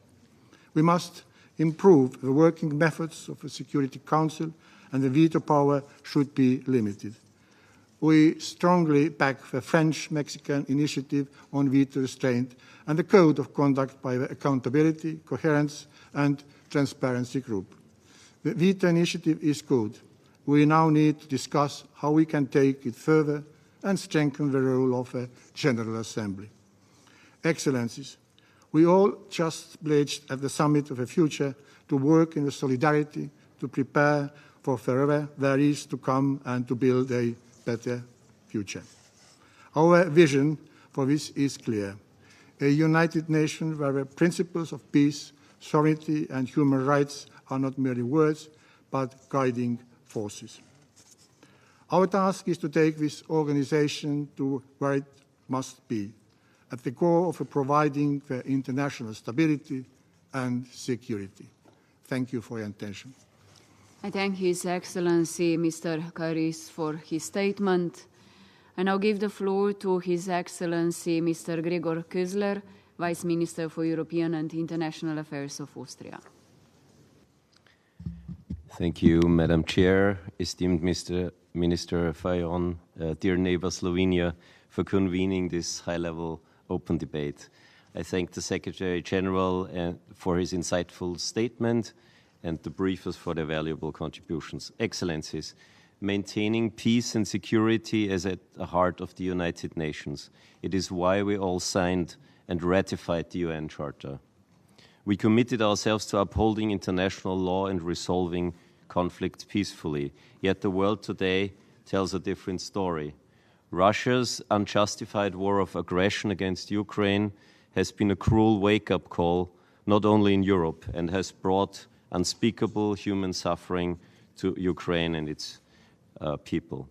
There are many other conflicts in the world, from the Middle East and the devastating humanitarian situation in Gaza, most recently also in Lebanon, to Sudan, Haiti, and Myanmar, to name only the most atrocious conflicts. At the same time, transnational challenges like climate change, hunger, and global health crises multiply these existing threats to peace and stability. Faced with these realities now more than ever, and in the spirit of the Summit of the Future, we need collective leadership, genuine collective leadership. Let me highlight 4 areas. First, we must restore trust in the multilateral system and thereby protect its relevance. We risk its irrelevance. For this, we need meaningful reform, starting with the Security Council itself. With this organ, Austria is honored to have been, together with Kuwait, co-chair in the person of our Perm Rep Axel Maschik of the intergovernmental negotiations on the Security Council reform. We are encouraged by the progress made, especially by the adoption of 3 ambitious actions on reform that the Summit of the Future held this week. The vision set out in the text is clear. Leaders have committed to ensuring greater representation for underrepresented and underrepresented regions, groups, and redress the historical injustice, especially against Africa. We all and they want to see a more effective council where the question of the veto will be key. We have committed ourselves to working towards a consolidated model, thereby moving the reform process to the next phase. Second, we need to ensure a swift and decisive response of the Security Council whenever humanitarian or international law as such is violated. Without such a response and accountability, impunity reigns and the cycle of violence perpetuates. We must establish and implement clear mechanisms to hold violators accountable. Third, we need a more networked system of global governance. Effective partnerships are essential in this context, whether among UN agencies or between regional organizations and the Security Council, and as a new member state, may I say, the cooperation between the European Union and its missions worldwide and the African Union and its missions with the UN is essential for such a networked partnership in this context. A collaborative, integrated approach is essential to strengthen our collective ability to prevent conflicts and sustain peace. Finally, we need more dialogue. Today's world is highly complex. There are no simple solutions, but dialogue is the linchpin of an effective multilateralism. It may not always lead to immediate resolution of conflicts, but it fosters mutual understanding and lays the groundwork for lasting peace. Very often we see that conflicts persist because parties lack the will to engage in genuine dialogue, in real dialogue, not just in phrases. But this lack of will comes at a tremendous cost. The lives of innocent humans, the degradation of our environment, and as such risking the future of our planet. As a small, militarily neutral country, but never politically neutral when it comes to violations of international law, Austria knows that an effective multilateral system is our only protective shield, our real only protective shield against a world where might makes right. This is why Austria is running for the Security Council for the term of 2027 and 28. But this is only part of our very broad multilateral DNA and understanding, because we are a seat country of the United Nations, with Vienna of one of the seats, and we are determined to continue to help create space for genuine dialogue, also in the most difficult situations, in the spirit of mutual trust and meaningful partnerships. Ladies and gentlemen, a space where leadership is defined by its commitment to peace, not by seeking power for its own sake. Madam Chair, ladies and gentlemen, thank you for your attention. I thank His Excellency Mr. Kizler for his statement. I now give the floor to His Excellency Mr. Nicol Pashinyan, Prime Minister of the Republic of Armenia. Thank you very much, distinguished attendees. First of all, I would like to express my appreciation to Slovenia for organizing this open debate. The global security crisis has undermined the multilateral system. We continue to witness a growing number of conflicts and crises with a heavy toll on the civilian population, including the most vulnerable. The United Nations must be resilient to the attempts to create a situation when the use of force in interstate relations, acts of aggression, and gross violations of human rights and international humanitarian law are considered normal. As the theme of today's discussion is leadership for peace, I want to share my belief that indeed peace requires leadership and sincere political courage. I and my government are dedicated to closing the chapter of conflict in our region and transforming the dynamics into cooperation for prosperity, stability, and peace. Armenia stands ready to sign the peace agreement with Azerbaijan. The Armenian side has proposed to sign already agreed articles of the peace treaty before the COP29 in Baku, thus creating a conducive environment to move forward the peace process. The Crossroads of Peace initiative of Armenia aims at unlocking the economic potential of the region and strengthening economic and cultural ties, thus contributing to the political dialogue and achievement of a comprehensive peace for the benefit of all peoples. We stand ready to use the positive momentum and continue the border delimitation process on the basis of the agreement between our border delimitation commissions based on the Almaty Declaration of 1991. A strong and unequivocal support by the United Nations to the efforts of Armenia to achieve just and durable peace in the region is crucial. Thank you for your attention. His Excellency Mr. Pashinyan for his statement. I now give the floor to His Excellency Mr. Ivan Kondov, Caretaker Minister for Foreign Affairs of Bulgaria. Thank you. Thank you, Madam President, ladies and gentlemen. Bulgaria aligns itself with the statement to be delivered on behalf of the EU, and I would like to highlight some additional points. At the outset, let me express our appreciation to Slovenia for convening this momentous high-level open debate. I would also like to thank the briefers for their insightful presentations and assessments of the trends on the ground. This debate is held at a critical moment. Building upon our commitment to strengthen multilateralism, we have adopted at the beginning of this week the Pact on the Future.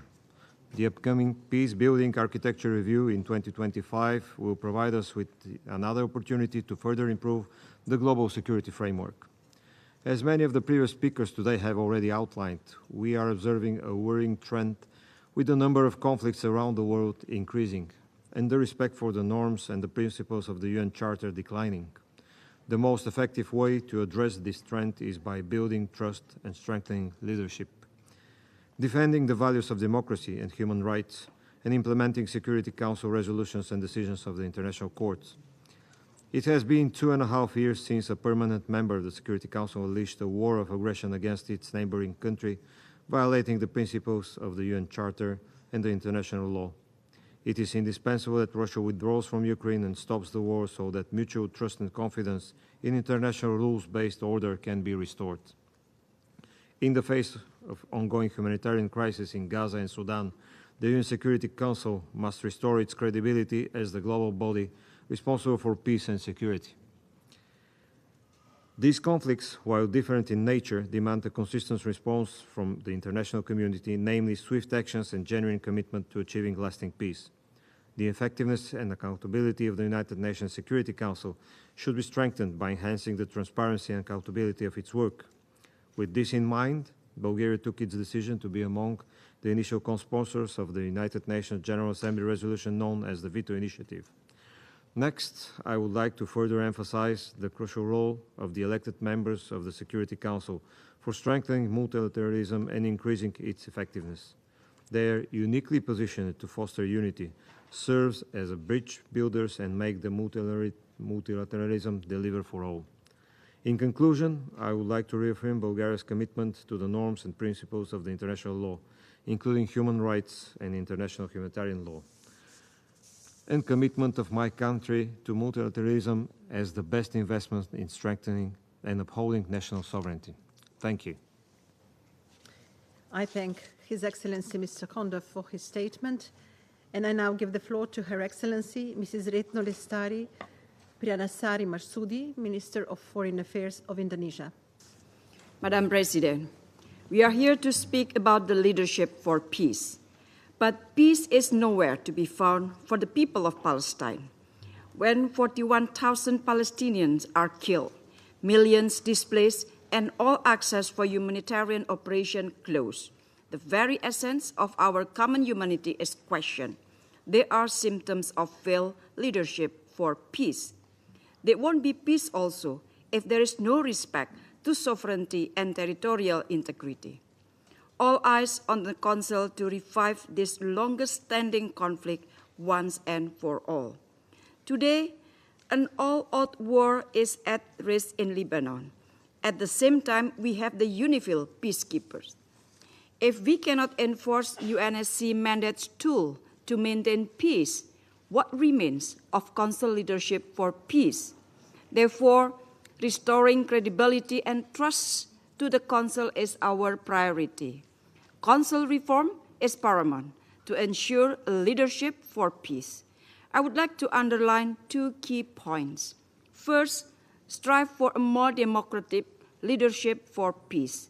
There is no greater urgency now than to establish immediate peace in Gaza. We must not let conflict escalation in the region, such as what is happening in Lebanon, reach a point of no return. Cold War mindset must be avoided as realities have changed. Indonesia calls for a more democratic mechanism for effective decision-making to avoid inaction in the face of grave threat to international peace and security. Second, ensure inclusivity and synergy on decision-making for peace. This Council must allow for more voices and wider action to be accommodated for peace. Strengthened and inclusive cooperation must be forged between the Council, UN bodies, and regional organizations. a better proportion of underrepresented regions and developing countries is also needed to ensure that all hands are on deck when world peace is at stake. Without inclusivity, peace will never be attained in entirety. Madam President, we do not need to search far and wide to pursue a secure future. We can start right here and right now with peace for the people of Palestine. I thank you. I thank Her Excellency Mrs. Marsoudi for her statement. I give the floor to His Excellency Mr. Tauheed Hussein, Advisor for the Ministry of Foreign Affairs of the Interim Government of Bangladesh. Thank you, Madam President, Excellencies and distinguished briefers. I thank the Slovenian Presidency for organizing this timely debate. The debate holds particular significance for Bangladesh. In recent months, our people witnessed an upheaval. Led by students, people at large demonstrated remarkable courage and conviction against tyrannical governance. We are now on course for transformation. This transition resonates deeply with today's discussion on the need for a renewed leadership for peace. Let me reflect on the guiding questions for today's debate. First, to address the alarming erosion of respect for the UN Charter, we must rekindle the values enshrined in it. It is not a matter of choice. The global system of collective security is increasingly under strain due to blatant disregard for international norms. The Council must reinforce accountability, address inequality, and ensure that violations of international law are met with firm responses without exception. The Security Council needs to be reformed to make it more representative and effective in addressing both the conventional and emerging security threats. Secondly, UN Security Council needs to do better in restoring credibility and relevance in protracted conflicts such as Myanmar, Gaza, or Ukraine. The situation in Myanmar and more recently in Gaza and Lebanon are instances of Council's failure to fulfill its foremost duty to protect the civilians and address the root cause of armed conflict.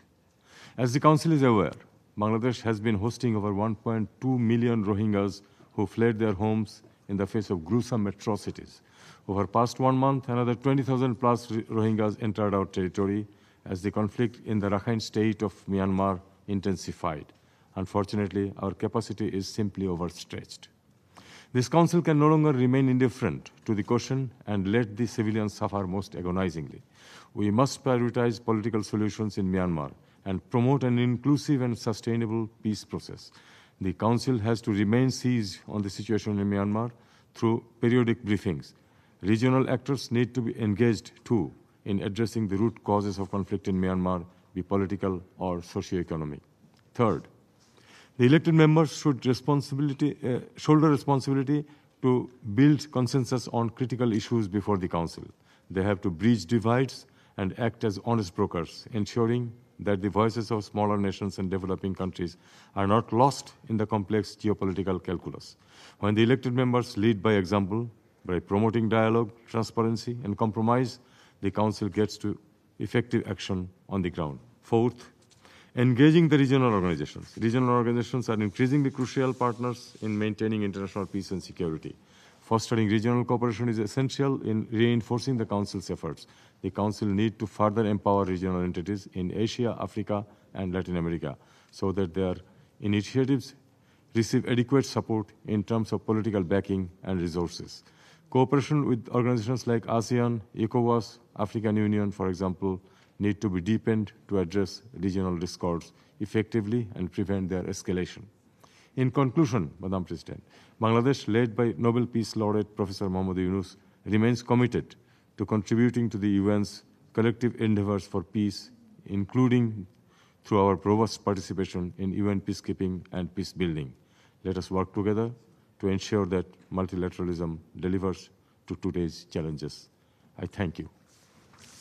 I thank His Excellency Mr. Hussein for his statement. I give the floor to His Excellency Mr. Casper Veldkamp, Minister of Foreign Affairs of the Kingdom of the Netherlands. Thank you, Madam President. In the past year, global security has eroded and peace seems further away than ever in the Middle East, Sudan, Ukraine, and many other regions. These conflicts and wars underscore the need for action, including protecting, strengthening, reforming the UN, including the Security Council. Let me begin with our commitment to uphold the UN Charter. Ignoring violations of the Charter undermines the foundations of our collective peace and security. And in this context, we condemn Russia's war of aggression on Ukraine. The Netherlands supports Ukraine politically, militarily, financially, and morally. And yes, it is in accordance with international law for Ukraine to defend itself against the aggressor, also on the territory of the aggressor. Madam President, this morning, Germany, Canada, Australia, and the Netherlands announced to hold Afghanistan accountable for violating the rights of women and girls. Repression of women's rights by the Taliban is a shame. Madam President, we are pursuing mechanisms to hold ISIS accountable for atrocities against Yazidi and other communities, and working with partners to take the initiative to establish an international tribunal to this end. Madam President, we must strengthen our collective efforts to alleviate suffering and restore peace. In Sudan, for example, where almost 25 million people are in dire need of humanitarian assistance. We have pledged 80 million euros to help alleviate the immense human suffering there. We support the extension of the fact-finding mission. But what's needed most is for the fighting to stop, negotiations to resume, and obstacles to humanitarian assistance to be removed. The Netherlands stands ready to strengthen the UN's role in its global peace efforts and to use our upcoming membership of the Peace-Building Commission to ensure we put people at the center of all efforts, because lasting peace is built with people, not just for them. Madam President, nearly a year has passed since the shocking violence of October 7th, and the prospects are bleak for the hostages still in captivity and for the people of Gaza, whose suffering worsens every day.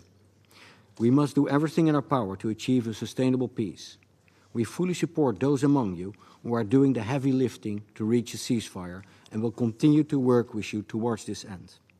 We're also fully supporting efforts to lower the flames between Hezbollah, a illicit terror organization, and the State of Israel, because the risk of further escalation and more civilian casualties remains high. Madam President, by protecting, strengthening, and reforming the UN, we can pave the way to a more secure future. Please be assured that the Netherlands will stay engaged on these matters and stays ready to cooperate. Thank you. I thank His Excellency Mr. Veldkamp for his statement. I now give the floor to His Excellency Mr. Kazem Garib Abadi, Deputy Minister for Foreign Affairs, International and Legal Affairs of the Islamic Republic of Iran.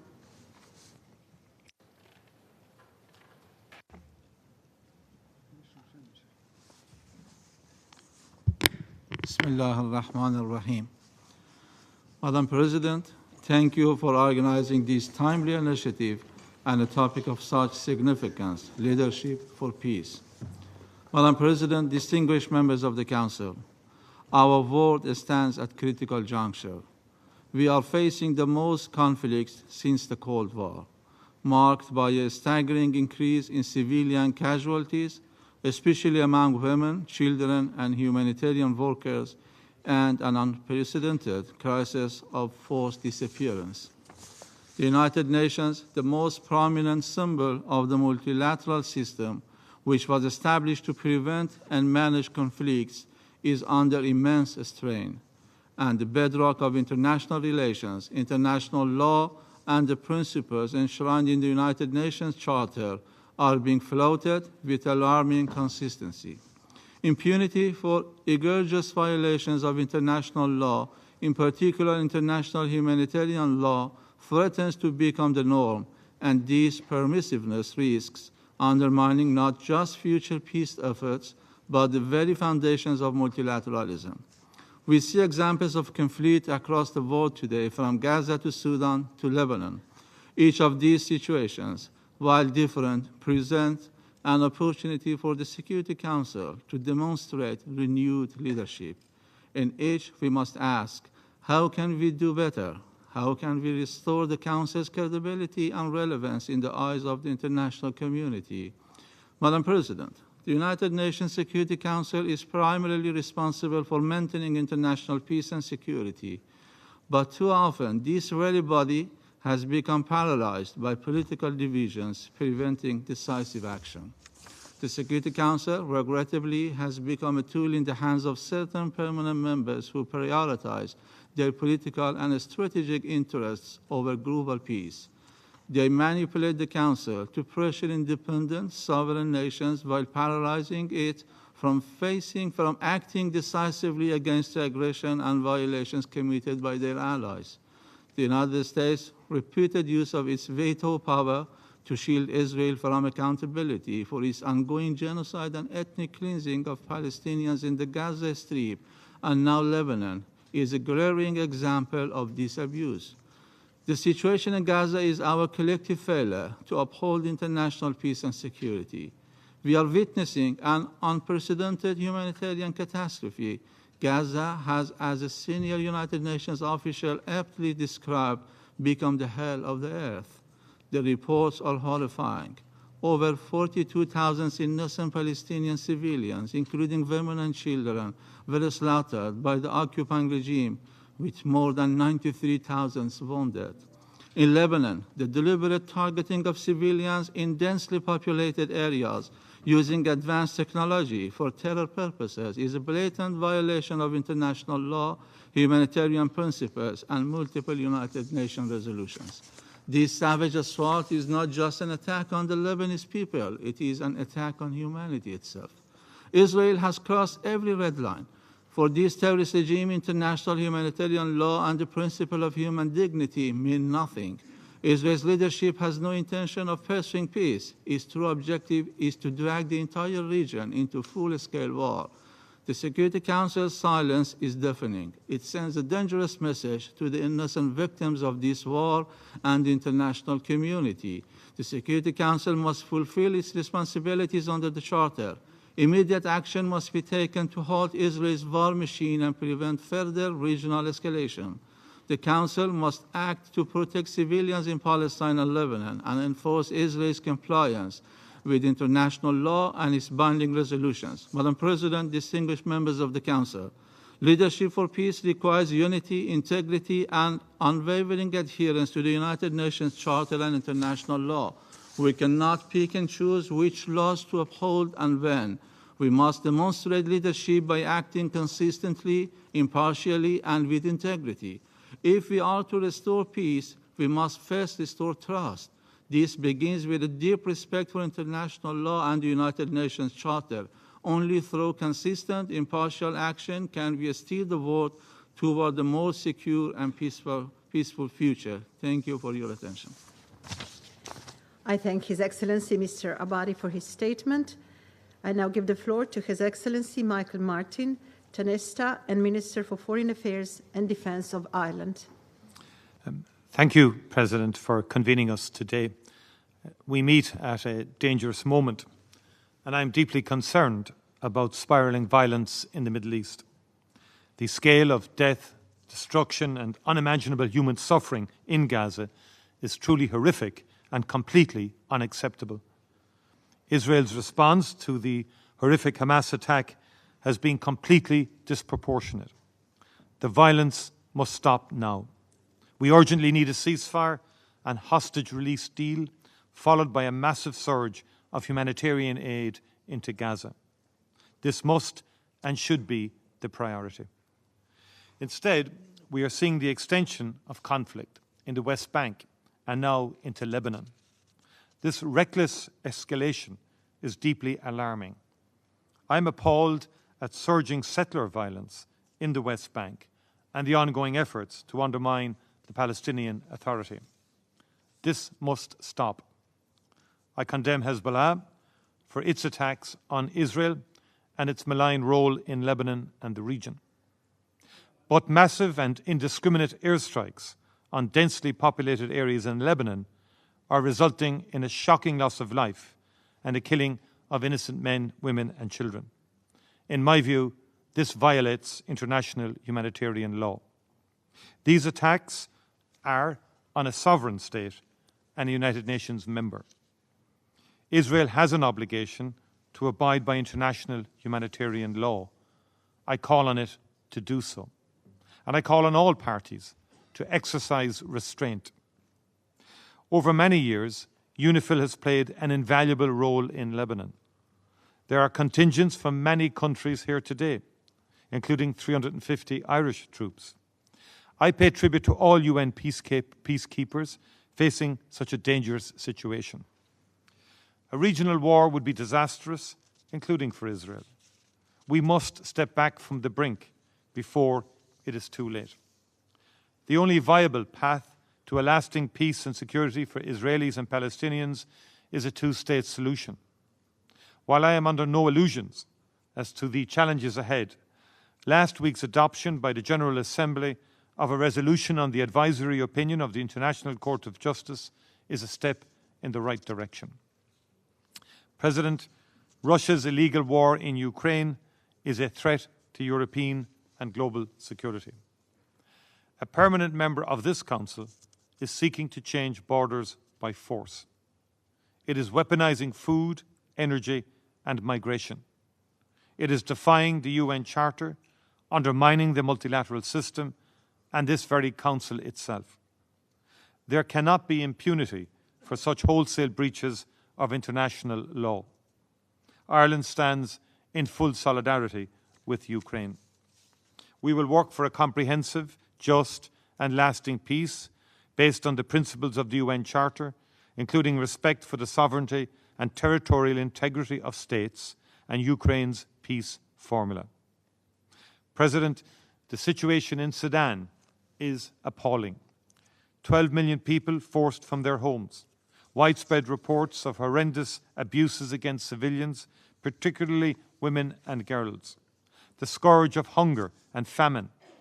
We need to speak with one voice to demand a ceasefire, humanitarian access, protection of civilians, and accountability for human rights abuses. We also need to see external actors behave responsibly and cease their involvement and support for the conflict. To do whatever it takes to pressure the parties to come back to the negotiating table and bring to an end this destructive cycle of violence. In conclusion, President, in these and so many other conflicts, we see the obligations of international law cast aside. We see various serious violations of international law go unanswered and international crimes go unpunished. We see a lack of accountability leading to a culture of impunity, and we see resolutions of this Council left unenforced. We have spoken a lot about the future this week and adopted the Pact for the Future. What we need now is political will, for leaders to speak out, to protect multilateralism and the United Nations Charter. If we fail to do so, we condemn this generation and the next to a very uncertain and dangerous future. Thank you very much indeed. I thank His Excellency Mr. Martin for his statement. I now give the floor to His Excellency Dr. Vivian Balakrishnan, Minister for Foreign Affairs of Singapore. Thank you, Madam President, and members of the Security Council. The world is in an acutely dangerous phase, and civilians in multiple trouble spots are paying a terrible price. And so the United Nations is at an inflection point. We need to reform the multilateral and UN institutions to address both current and future challenges, including reform of this very Security Council. First, we must constrain the exercise of the veto. All permanent members should focus on the broader goal of delivering international peace and security. However, the trend of the increasing exercise of the vetoes suggests that we cannot leave this to the P5 to voluntarily change their behavior. The wider UN membership must reach agreement on how the veto is exercised in the future, and Singapore stands ready to discuss this further at the General Assembly. The approach is not to encroach on the Council's mandate, but to guard against actions that prevent this Council from fulfilling its mandate. Second, the Council must do more to prevent conflicts. The Council should work more closely and effectively with the other main organs of the UN to facilitate both early warning and response. Article 99 of the UN Charter is in fact a powerful preventive diplomacy tool. I'm glad that the Pact for the Future alluded to this. However, this Council needs to react more quickly with a concrete response when the Secretary-General invokes Article 99, particularly for humanitarian catastrophes and mass atrocities. Third, we need to strengthen the role of elected members of this Council. We have seen how the E10 bridges gaps when the P5 were instead mired in mutual distrust and paralysis. Given the powerful bridging role of the E10, elected members should have a greater say in pen holdership and decision-making and be allowed to lead or co-lead on key issues, particularly concerning their respective regions. Thank you, Madam President. I thank His Excellency Dr. Balakrishnan for his statement. I now give the floor to His Excellency Mr. Mohammed Hassan, Minister of Foreign Affairs of Malaysia. Thank you, Madam President. Yesterday evening, the streets of Midtown were filled with the voices of grieving. They were grieving the killing of over 500 people in Lebanon, a heinous mass murder which is made all the more shameful by the fact that it happened as world leaders gathered under the banner of United Nations. They also mourn the fact that it has almost been 1 year of the non-stop slaughter of the people of Gaza by the brutal Israel regime. Various instruments of international law prescribe the rules governing our conduct. Why then have we failed? Leadership for peace, united in respect of the United Nations Charter. This is the theme of our gathering today, but in the eyes of the world's population, it sounds like a punchline. For over 300 days now, Madam President, the Security Council seems to have forgotten the existence of the United Nations Charter. Had this Council fulfilled its Charter-mandated role as the custodian of the global peace and security, we would have neither allowed nor witnessed the murder of more than 41,000 innocent people, many of them children, by Israel and Gaza over the past 11 months. Everywhere, Madam President, the same question echoed. Is the UN too broken to be fixed? The answer is certainly no, as there is indeed a way, and only one way, to fix the United Nations. The veto must be limited. This is what happened. This is what needs to happen, not just to save the people of Gaza, but to save the United Nations. The world is watching as the Security Council struggles to free itself from a deadlock in which one voice can overrule the majority, disregard the clearly stated principles of United Nations Charter, and supported the continued violation of international law. Make no mistake, Madam President, this is becoming an existential crisis for the United Nations and a test of its relevance and fitness for purpose. Last week, the General Assembly adopted Resolution 10/24 by an overwhelming majority. This is a success that we hope will not be tampered with by the power of veto in the Security Council. We, Malaysia, demand that this Council support the full implementation of the resolution. Remember that the world is watching, Madam President. Do not risk disillusioning us. Do not risk disillusioning us. It is the member states that give the United Nations its credibility and not the other way around. Thank you, Madam President. I thank Mr. Hassan for his statement.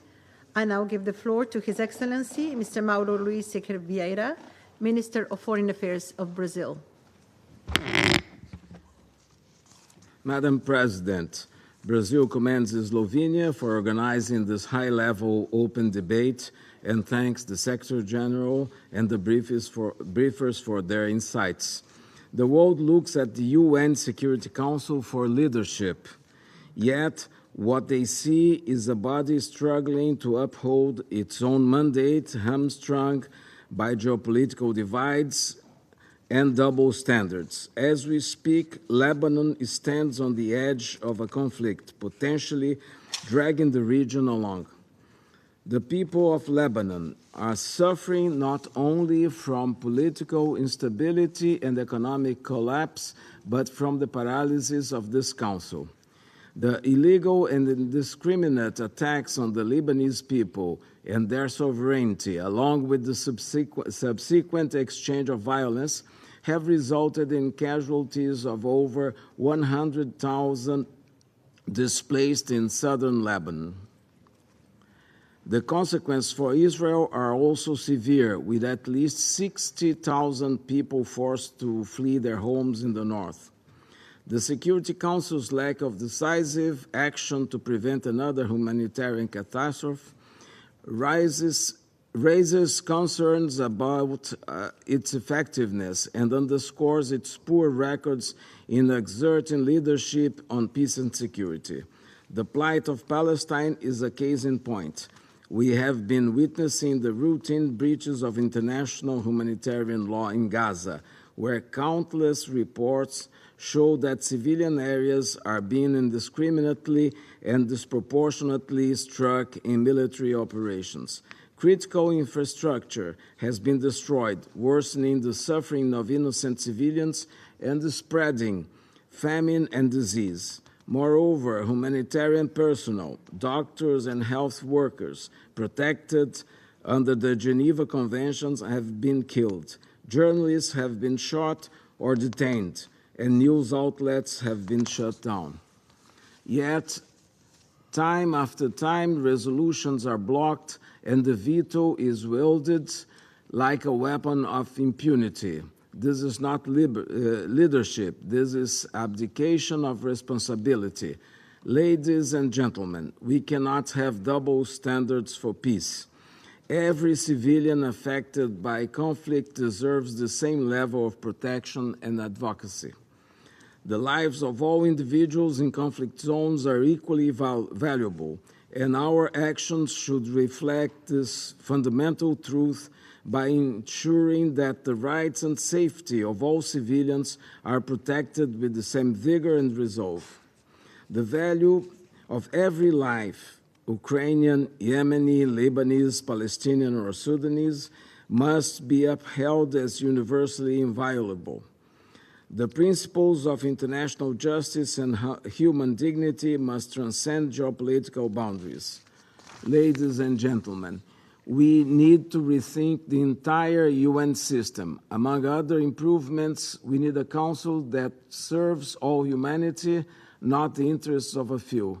Let's be bold and ambitious, as President Lula emphasized during his participation in the activities of the General Assembly this year. The future of global peace depends on our ability to lead effectively and in doing so, to deliver justice for all. I thank you. I thank His Excellency Mr. Vieira for his statement. I now give the floor to Her Excellency Ms. Theodora Gentsis, Deputy Minister for Foreign Affairs of Belgium. Merci Madame la Présidente. Excellences, Thank Mesdames et you, Madam Messieurs, President, Excellencies, la Belgique ladies and reste gentlemen. profondément Belgium convaincue remains qu'un deeply convinced multilatéralisme that efficace, effective fondé sur des multilateralism règles et based traduit on dans des rules and actes est demonstrated notre through seule action option pour is trouver des our solutions only communes, option for justes finding et durables joint, en faveur de la just paix and et la lasting sécurité. solutions for peace and C'est la security. promesse contenue This dans la is Charte the des Nations promise Unies, in un the engagement United qui Nations repose sur le Charter, respect des a principes et commitment des règles based on qui respect for s'imposent à tout le principles and monde rules et that qui ne apply sont to pas à everyone géométrie and that are variable. not variable. Mesdames et Messieurs, Ladies and Il n'y a gentlemen, jamais d'autre horizon possible que le règlement there is pacifique never des conflits. any option other Depuis plus than de the 2 ans, peaceful settlement la of Belgique demande la conflicts. paix pour For 2 l'Ukraine, years une now, paix qui Belgium has doit been être calling for juste et peace for durable. Ukraine, a peace that L'annexion must de be pans just entiers and de territoires lasting. ukrainiens The ne peut annexation of être entire un swaths of prérequis au Ukrainian dialogue. territory cannot be a La prerequisite Belgique for plaide dialogue. également pour Belgium la relance d'un also processus politique advocates for the négocié à Gaza relaunching of a afin negotiated political de mettre process en in place Gaza une solution à in 2 order États, to set seule up a perspective pour two-state conjuguer solution, which is les the only aspirations prospect that légitimes du can peuple palestinien combine à the legitimate l'autodétermination aspirations of the avec les Palestinian garanties people for sécuritaires self-determination attendues with par the Israël. security guarantees that La Israel Belgique expects. apporte tout son soutien Belgium au processus fully diplomatique supports qui the tente de diplomatic restaurer le processes dialogue et that la are trying paix, to restore qu'il dialogue s'agisse and des efforts de peace, be médiation en it cours the au Moyen-Orient mediation efforts ou currently ceux à underway in the l'œuvre Middle pour mettre un East, terme or au those conflit underway to meurtrier bring qui an end ravage le to the Soudan bloody ou l'Est conflicts de la ravaging République Sudan démocratique or du the Congo. east of the Democratic Republic Mesdames of et the messieurs, Congo.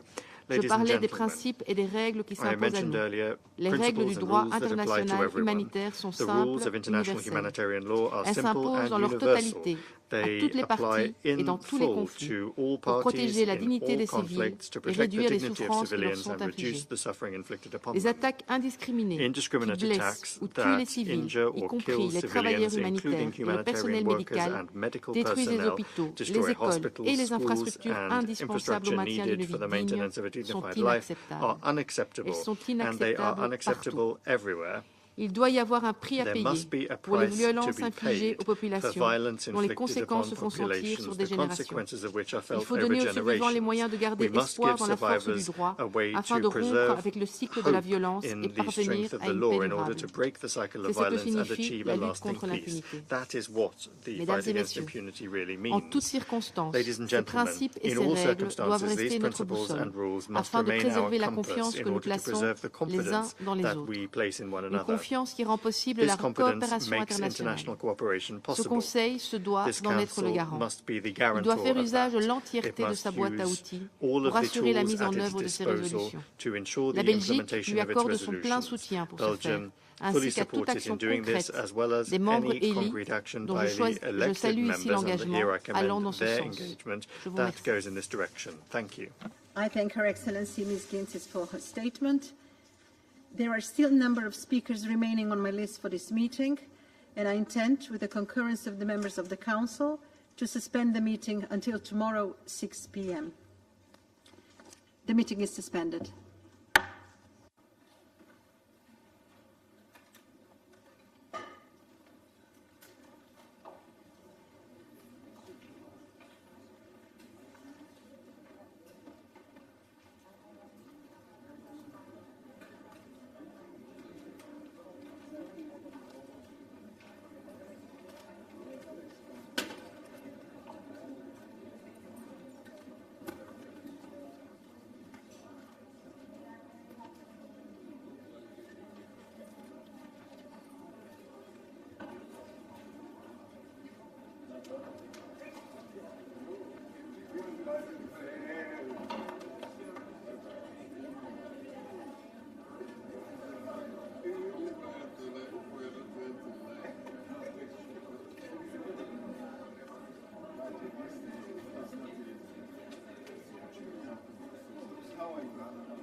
this room assembled have done. Ladies and gentlemen, that's our change. Together we can broker deals to end wars and suffering. We can stop the spread of disease and dangerous weapons alike. We can make AI empower people, not shackle them. We can cut our emissions and achieve our climate ambitions. We can leave our children, literally, a better world. That's our obligation, and we can do this. I can say to you, I mean it sincerely, I've never been more optimistic in my life because of all of you, and I mean it from the bottom of my heart. So thank you, thank you, thank you. Keep it up. And every time I walk out of my grandpa's house up in Spain, you yell, Joey, keep the faith. My grandmother would know, Joey, spread it, spread it, spread it, spread it. Folks, remember, nothing is beyond our capacity when we work together, nothing at all. So thank you, thank you, thank you for all you're doing. I appreciate it very, very much. It's an honor to be with you. Thank you.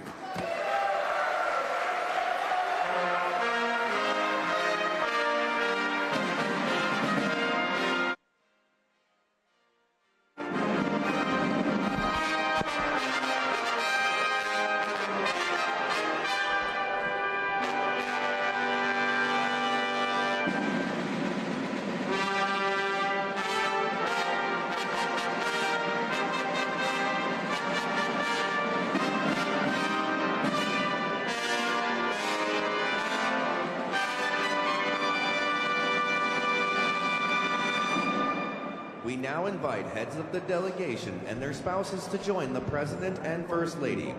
A military social aide will direct you accordingly.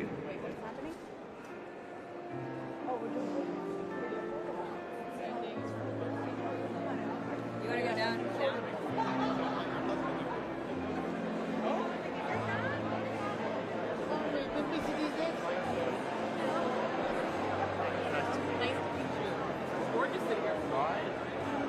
Like foreign affairs minister from here. So I guess I'm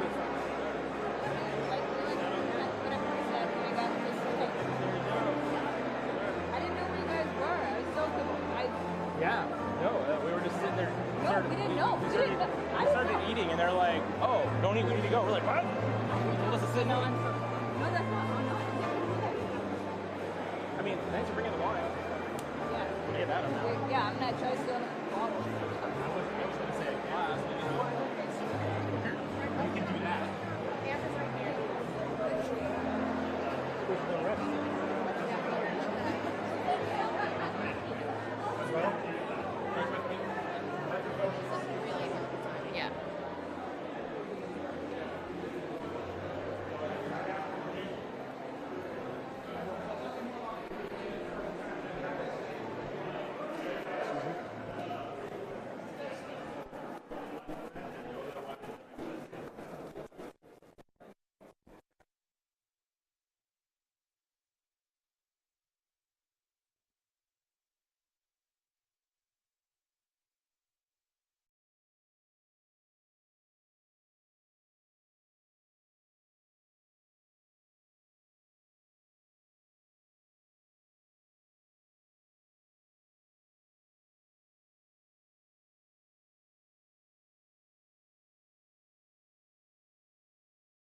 And if the truck drivers are paying more for gas, then we're paying more for the groceries that are delivered by the truck drivers to the grocery store. We're paying more for homes because the truck drivers are delivering the lumber and the construction supplies to that build site. And on issue after issue after issue, all we got to do is unshackle the American energy worker and the American energy producer. Do it more in the United States of America, do it with American workers, and that's how you lower prices.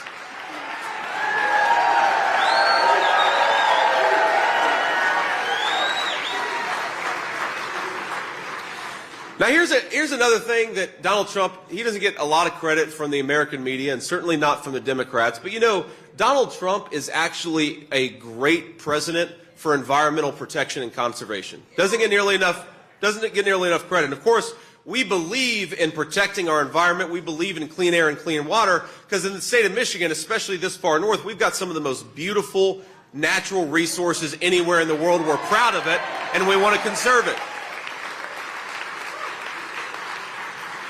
So you know, President Trump signed the Great American Outdoors Act to rebuild our national parks, spent $900 million rebuilding our national parks, and he signed another piece of legislation that put $175 million into Great Lakes restoration, which of course benefits all of us. Benefits all of us who depend on the Great Lakes. That's Ohio, that's Pennsylvania, that's Michigan, and that's Wisconsin. Look, we believe in the United States of America, and we believe in the conservative movement, in clean air, in clean water, and in a beautiful planet. Now, here's the problem, is Kamala Harris, in the name of crazy green energy scams, is shipping American manufacturing jobs to China, which, by the way, is the dirtiest economy in the entire world. So here's what we ought to do if we want to protect the American worker, but also protect the American environment. Build more in the United States of America and do it with American workers. And that's our plan, and that's exactly what we're going to do.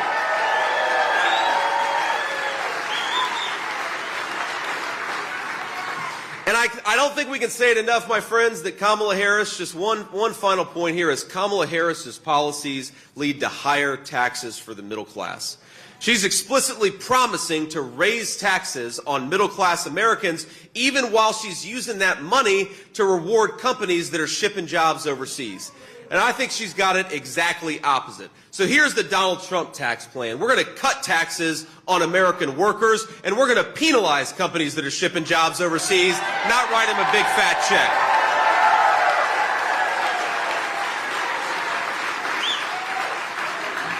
Now, look, a lot of you know my story, and a lot of you know where I came from. Look, I grew up in a working-class family. And so,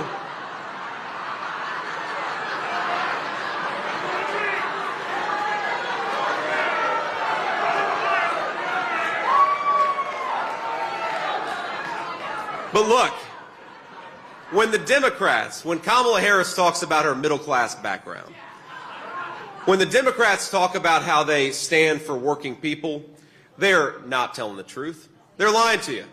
And here's how we know they're lying to you. You remember back a few years ago when there were a lot of nurses, a lot of people in a lot of industries that were losing their jobs because they refused to take the COVID shot?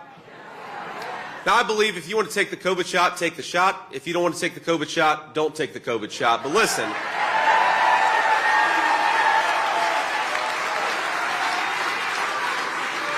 it is disgraceful for Kamala Harris to say that she stands for the American working man when she fired millions of American working men and women from their jobs for not doing what Kamala Harris would tell them to. When she shipped millions of American jobs to foreign countries in the name of the environment, even though those foreign countries do business a lot dirtier than we do. It's a scandal for her to say that she stands for the American working man when she is promising to raise taxes on working men and women all over this country, including in the state of Michigan. The president for working people in the United States of America, it's Donald J. Trump, and we're going to fight to get him back in the White House.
It said it was busy, or I had to change the channel.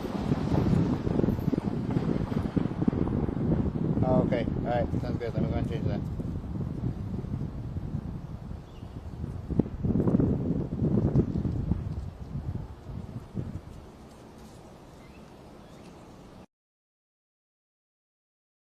He was shot, and he called me. I was home with my 7-year-old son in Cincinnati, and he said, JD, they just tried to do it again. I said, they tried to do what again? And he said, well, they tried to shoot me. And I couldn't believe it. And I said, my God, sir, first of all, how are you? You know, not just how are you physically, but, you know, that's a traumatic thing to happen twice in as many months. How are you doing? And honestly, I was more shook up about it than he was.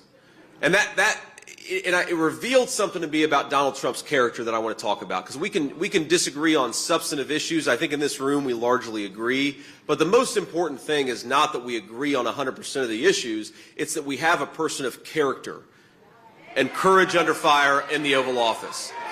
Now, here's the thing. So I said, sir, how are you? And he said, well, I'm doing fine. I'm kind of pissed off because I was about to make a birdie on the 6th hole when they wouldn't let me finish. And yeah, I chuckled, and it's good that he can show some humor in a tough moment. But then I realized that there's actually something insightful going on there about Donald Trump the man. Because we know that at some point, probably many points in the next 4 years, there's going to be some crisis somewhere in the world. And it's going to become the American president's business, because everything that happens eventually falls on the desk of the United States president. And who do we want answering that phone call, my friends? That's exactly right. Is it a woman who is so afraid of the American media, the friendly media, that she won't even do an interview? Or is it the person who takes a literal bullet to the brain and stands up in defiance and stands up and says, fight, fight, fight?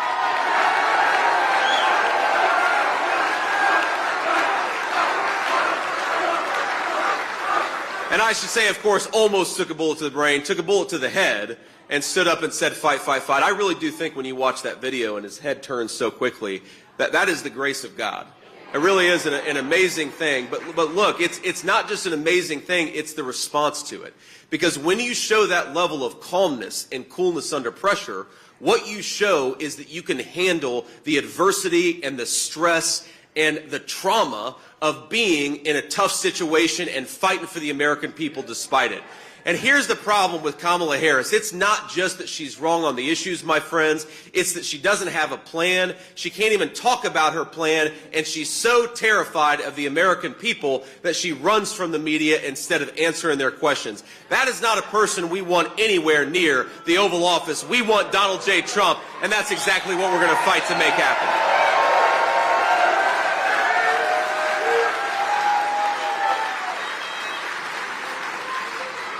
So, thank you.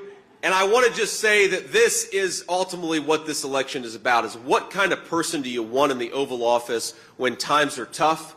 Who do you want responding to a world crisis? Who do you want implementing common sense economic policies that he already implemented once? And the answer is Donald J. Trump, the people's president, and we got to get him elected. Thank you all.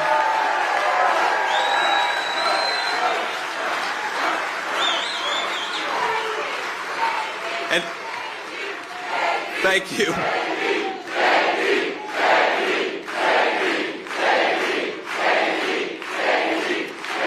Thank you all. Thank you.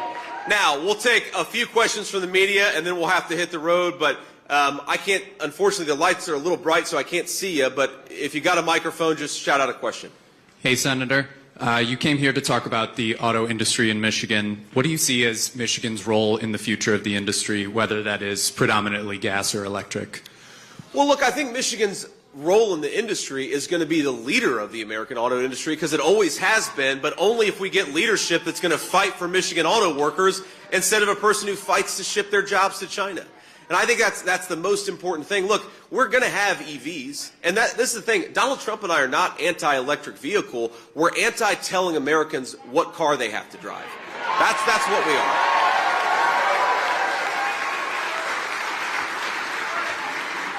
But here's what's so crazy about Kamala Harris's EV policies is, on the one hand, she's taxing Americans to send a lot of their money to foreign-made electric vehicles, while on the other hand, she refuses to allow America to dominate not just the manufacture of the electric vehicles, but everything that comes before it.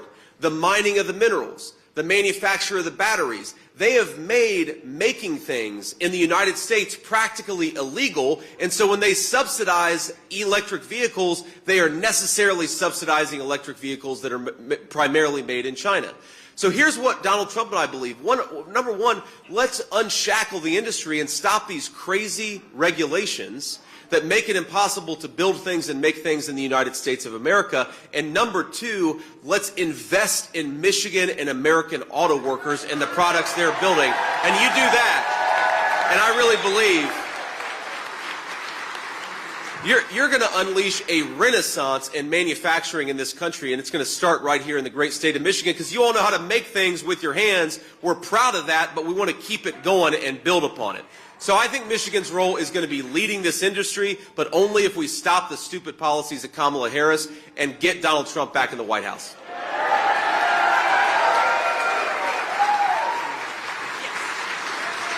Next question. Senator Vance, Senator Vance, this is Peter Cobes from the Traverse City Record Eagle, our hometown newspaper. Yay and boo.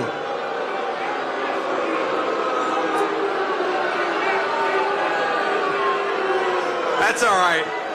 That's okay. We're used to it. We're having fun. You're allowed to ask your question. They're allowed to tell you how they think about it, right? So that's okay. This is America. We have a very serious shortage of affordable housing in this area. We do. Not just Grand Traverse County, but all over northern Michigan. Families with their kids can't stay here because they can't afford to buy a house. We can't get service workers up here because the rental is too expensive. Homes that 10 years ago cost $100,000 are selling for $800,000. What can those people do now to address this problem, and how will you help them? Yeah. Well, let me just say, one, I appreciate and I agree with the basic premise of the question, which is housing is way too expensive in this area and all over the country. And this is something that has really changed from even when I was a little kid. And look, I did not grow up in a family with a lot of money. I think a lot of you know that. A lot of you have heard my story. But look, a lot of American middle class and working class people could afford to buy a home. I remember my family actually said something to me very recently, and it was really sad. It kind of hit me how just unbelievably sad it is for American young people. You know, she was talking about buying a home herself, and she said, isn't it kind of crazy that when our parents were young, they could just go and work a job and raise a family and afford to buy a home? And I thought to myself, what a terrible job we're doing for our young people, that they feel like they cannot access the American dream of homeownership. But look, the answer is most immediately, it goes back to the border. And why does it go back to the border? Because every economist and every person with an ounce of common sense will tell you that if you bring in millions upon millions of people who are competing with Americans for scarce homes, it's going to shoot the price of housing through the roof.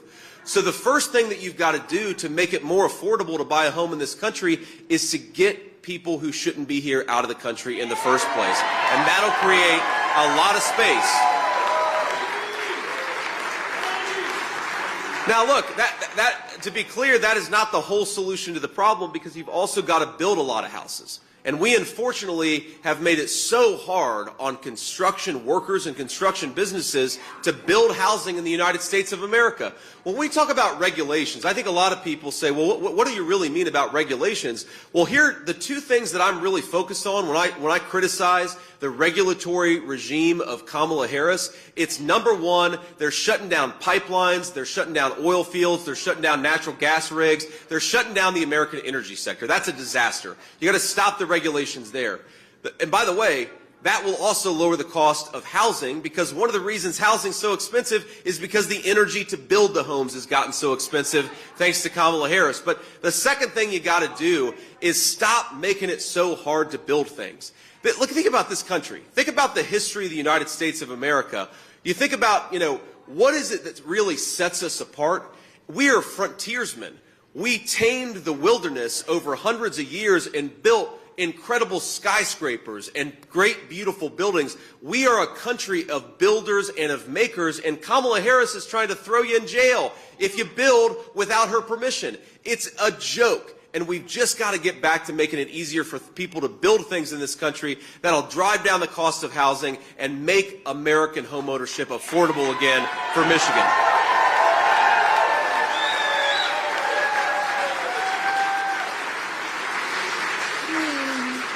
Next question. Yes. Hello and welcome to Traverse City. We're glad to have you here. It's good to be here. I'm Jennifer Isbell with Michigan News Source, and my question is, what are you doing to prepare for the upcoming difficult debate against your opponent? Well, look, I think the way I see the debate is very simple. It's an opportunity where for 90 minutes, Governor Walz and I are going to debate the issues that matter to the American people. And what I'm going to try to show is very simple, that the candidacy, the team of substance, the team that actually has a record that we're proud of instead of we're running away from, and the team that actually has a plan is the team of Trump-Vance. And that's what I'm going to try to do. Is look, I think one of the fundamental differences between Kamala Harris's campaign and Donald Trump's campaign is we speak to our fellow Americans like they're citizens, because they are. Kamala Harris speaks to her fellow Americans like they're children. And so what I'm just going to try to talk about here is explicitly what we're going to do to make your life better. And here are the ways in which the current administration has made your life worse. And we're going to try to connect it to public policy, because that's what I think the American people care about. So that's my plan. So we're studying up as much as we can on the issues that matter to the American people. And I'm looking forward to it because, again, as much as the moderators may very well be biased, we'll see about that. I know they were the first time. But it's an opportunity for me to get to tell the American people how I think we can make their lives better, and how Donald Trump's policies can make them more prosperous, can make the world more peaceful, and can secure that southern border. If we do those things, we're going to win, and I believe we will.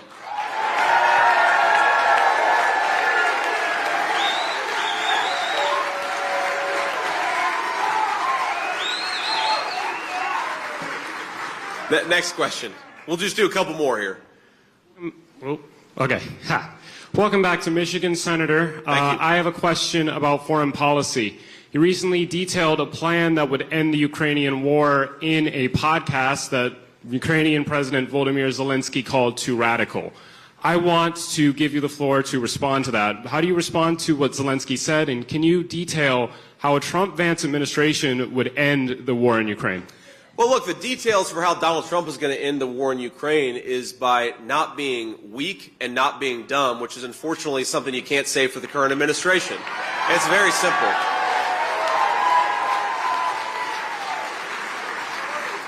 Russia didn't invade a single one of their neighbors for the 4 years that Donald Trump was president. And on the president before him and the president after him, somehow Russia keeps on invading their neighbors. It's because they don't respect American leadership and because our leaders aren't smart. So what Donald Trump brings back is not just strength, but intelligence to the Oval Office. And I think that's really all you need to end this war. Because, look, it is not in America's interest. It's not in Ukraine's interest. It's not in Europe's interest for this war to go on indefinitely. Now, you said that Zelensky criticized something I said. First of all, that's not a plan. That's me talking about one possible scenario for how this thing might ultimately end. But look, I don't appreciate Zelensky coming to this country and telling the American taxpayers what they ought to do. He ought to say thank you to the American taxpayers.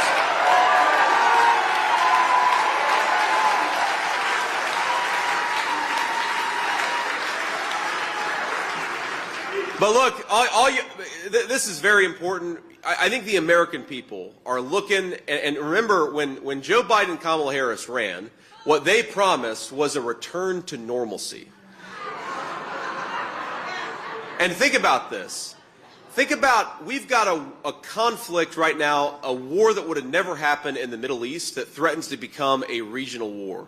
We've got a war in Europe that wasn't happening under Donald Trump's leadership. We've got the threat of war about to break out in East Asia between China and Taiwan. The entire world is a tinderbox, and Kamala Harris, I really believe, is the match. Because weakness invites conflict. Donald Trump believes in peace through strength and peace through smart diplomacy, and that's what he's going to bring back to the White House.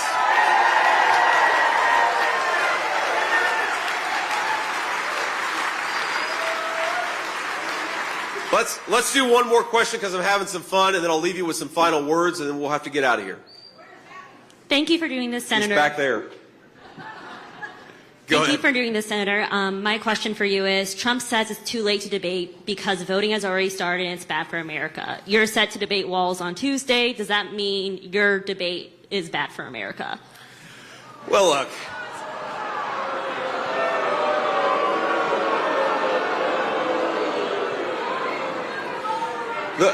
Look, first of all, the president already did a debate, and I thought he did a hell of a job. How did you guys think he did?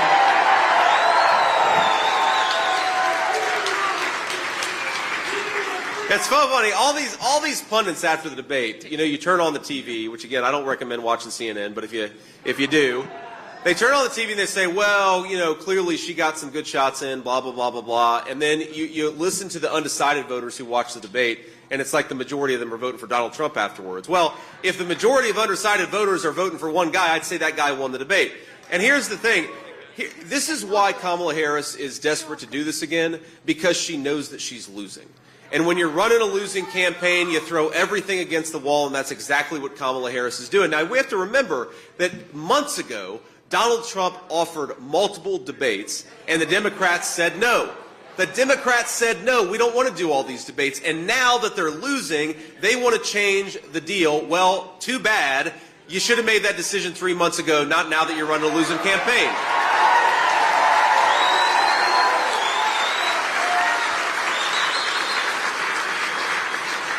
But look, I think the more important point here, the more important point for the American people is Donald Trump is getting out there every single day. I'm getting out there every single day, and we're doing what a president and vice president ought to do. We're trying to earn the trust and the vote of the American people. I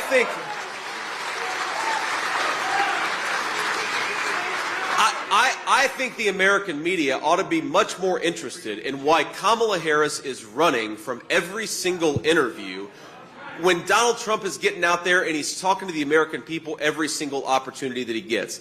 And I think the president has figured out that the best way to get out there and reach the American people is to do it directly, to do what we're doing here, to talk to you guys directly, because putting this filter and putting a teleprompter between you and the American people, that's how Kamala Harris is going to run her campaign. Donald Trump is going to run his campaign on ideas. He's going to run his campaign on making this country great again because he already did it once, and he's going to do it again if the American people give him that opportunity.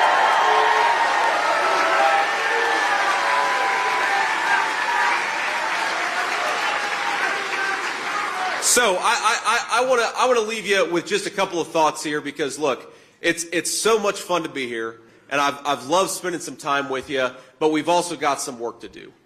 And the president does this at every rally, and I think it's such an important message, and I'm going to try to impart it to you all. We've got to get out there and work. And I got a very specific request for you. It's that I want you to get out there and I want you to vote 10 times. Now, the headline on CNN tomorrow will be Senator Vance encourages voter fraud in Michigan. That's what they'll say. But here's how you get out there and vote legally 10 times, is you take yourself to the polls and you get 9 of your friends and family to go along with you. That's what I want every single person to do.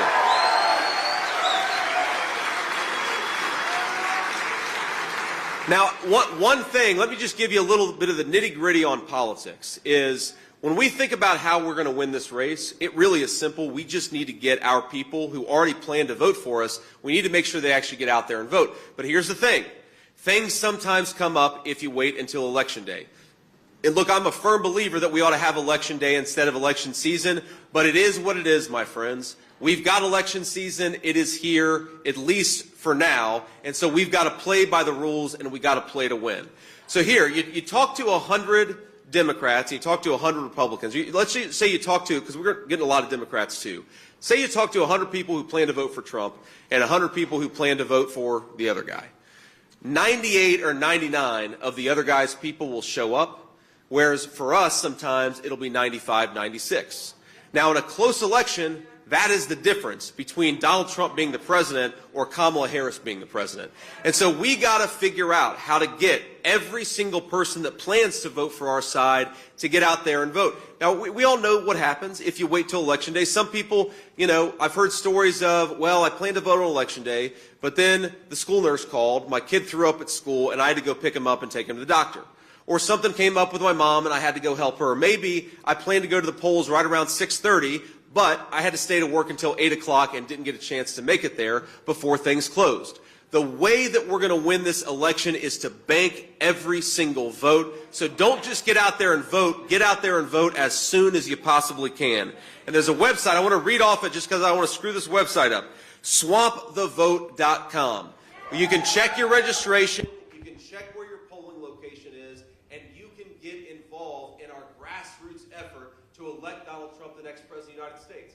Because here's the thing that I think that the media always misses this about the Donald Trump movement and everything that we're trying to do. Is, look, we are very, very frustrated by the leadership of this country. But every single person in this room is a patriot. We love the United States of America, and we think it's the greatest country in the entire world.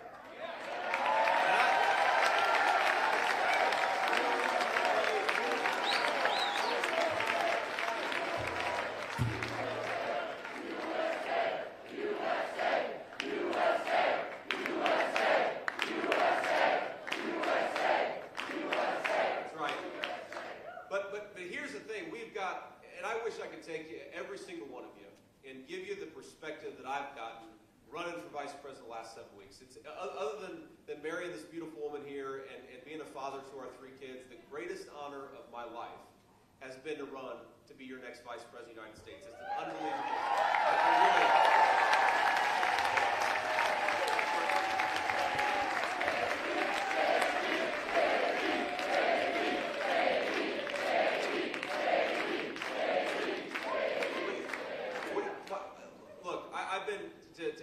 Look at the 7 battleground states: Arizona, Nevada, North Carolina, Georgia, Pennsylvania, Michigan, and of course Wisconsin.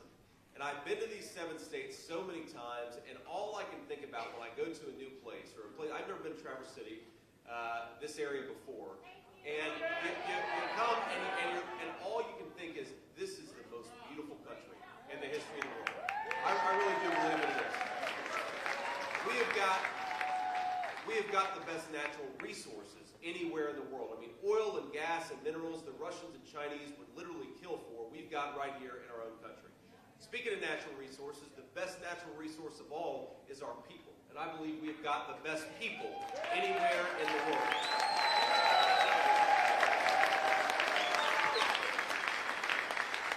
The only thing I think that is broken about the United States of America is our failed leadership. The only only thing that's broken about the United States of America is that Kamala Harris is calling the shots. And you know how we're going to change that? It's not by relying on the press. It's not by relying on anybody but ourselves. So let's get out there, let's work our tail ends off, and let's make Donald Trump the next president of the United States.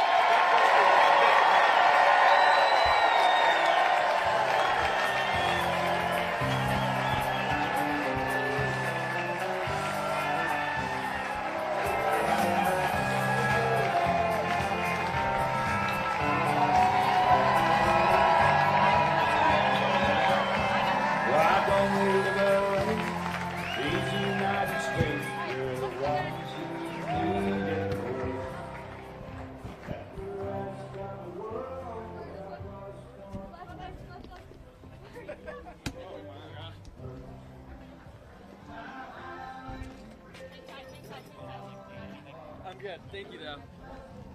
Appreciate it. I didn't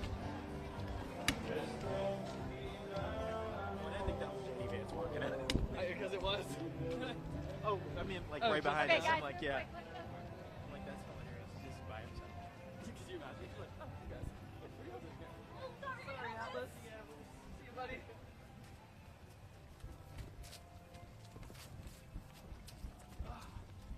This shit was leg day, too. This is not good. Oh.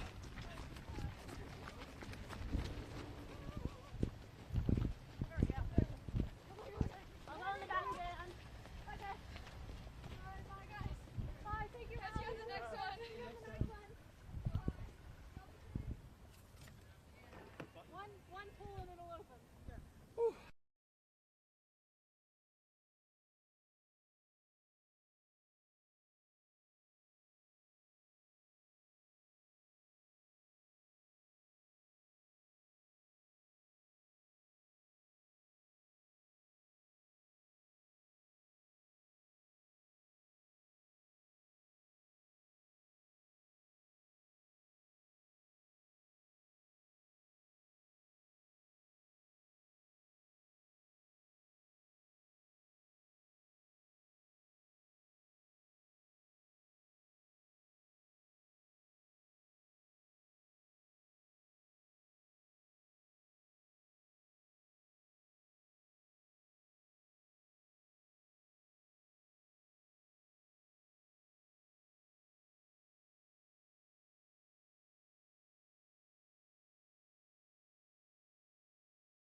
The strikes in recent days have taken 550 lives in Lebanon, the death of civilians, women and children.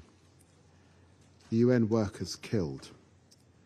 The Hezbollah rockets that have killed Israelis are just the latest in the cycle of pain, anguish and loss. Mr. President, as we face the abyss, this Council has a duty to speak with one voice, and we must say that the rockets must stop now. The airstrikes must stop now. Talks must start now, with an immediate ceasefire on both sides now. It is time to pull back from the brink. Mr. President, a full-blown war is not in the interests of the Israeli or the Lebanese people. And that is why, within hours of last week's strikes, I called for an immediate ceasefire between Lebanese, Hezbollah and Israel. Since then, we've worked closely with the United States and France to formalize a wider demand for the ceasefire and a political plan to implement it. And at the UN in New York, the Prime Minister and I have been urging our G7 and other partners to do the same. Our priority must be a political solution. In line with Resolution 1701, it is our duty to do all we can to exert maximum diplomatic pressure so Israeli and Lebanese civilians can return to their homes, so lives can be saved, so security can return to northern Israel and southern Lebanon, so that daily life can begin to return. Now, let me be clear. The United Kingdom condemns Hezbollah's attacks on Israel over the last 11 months, which have driven more than 60,000 people from their homes. There was no justification for these attacks. They have brought misery to ordinary people in Lebanon and Israel, and they have done nothing to end the conflict in Gaza or secure Palestinian statehood. And Iran, nothing justifies supplying weapons to terror groups in defiance of this Council. We call on Tehran to use its influence and urge Hezbollah to agree to a ceasefire. Mr. President, for the people of Israel and for the people of Lebanon, a brilliant, multicultural and tolerant nation taken captive by an armed militia that puts itself before the Lebanese people, we must come together to bring this conflict to an end. In 2006, this Council acted in the interests of peace and security. All parties need to embody that same spirit today. By coming together, act now to bring this conflict to an end, to stop the cycle of destruction, to stop the loss of yet more innocent lives, and to stop this conflict from exploding into full-blown war, and open a path to peace. That is what we need. Thank you very much. I thank His Excellency, Mr. Lamy, for his statement. I now give the floor to His Excellency, Mr. Mohammad Najib Azmi Mikati, President of the Council of Ministers of Lebanon.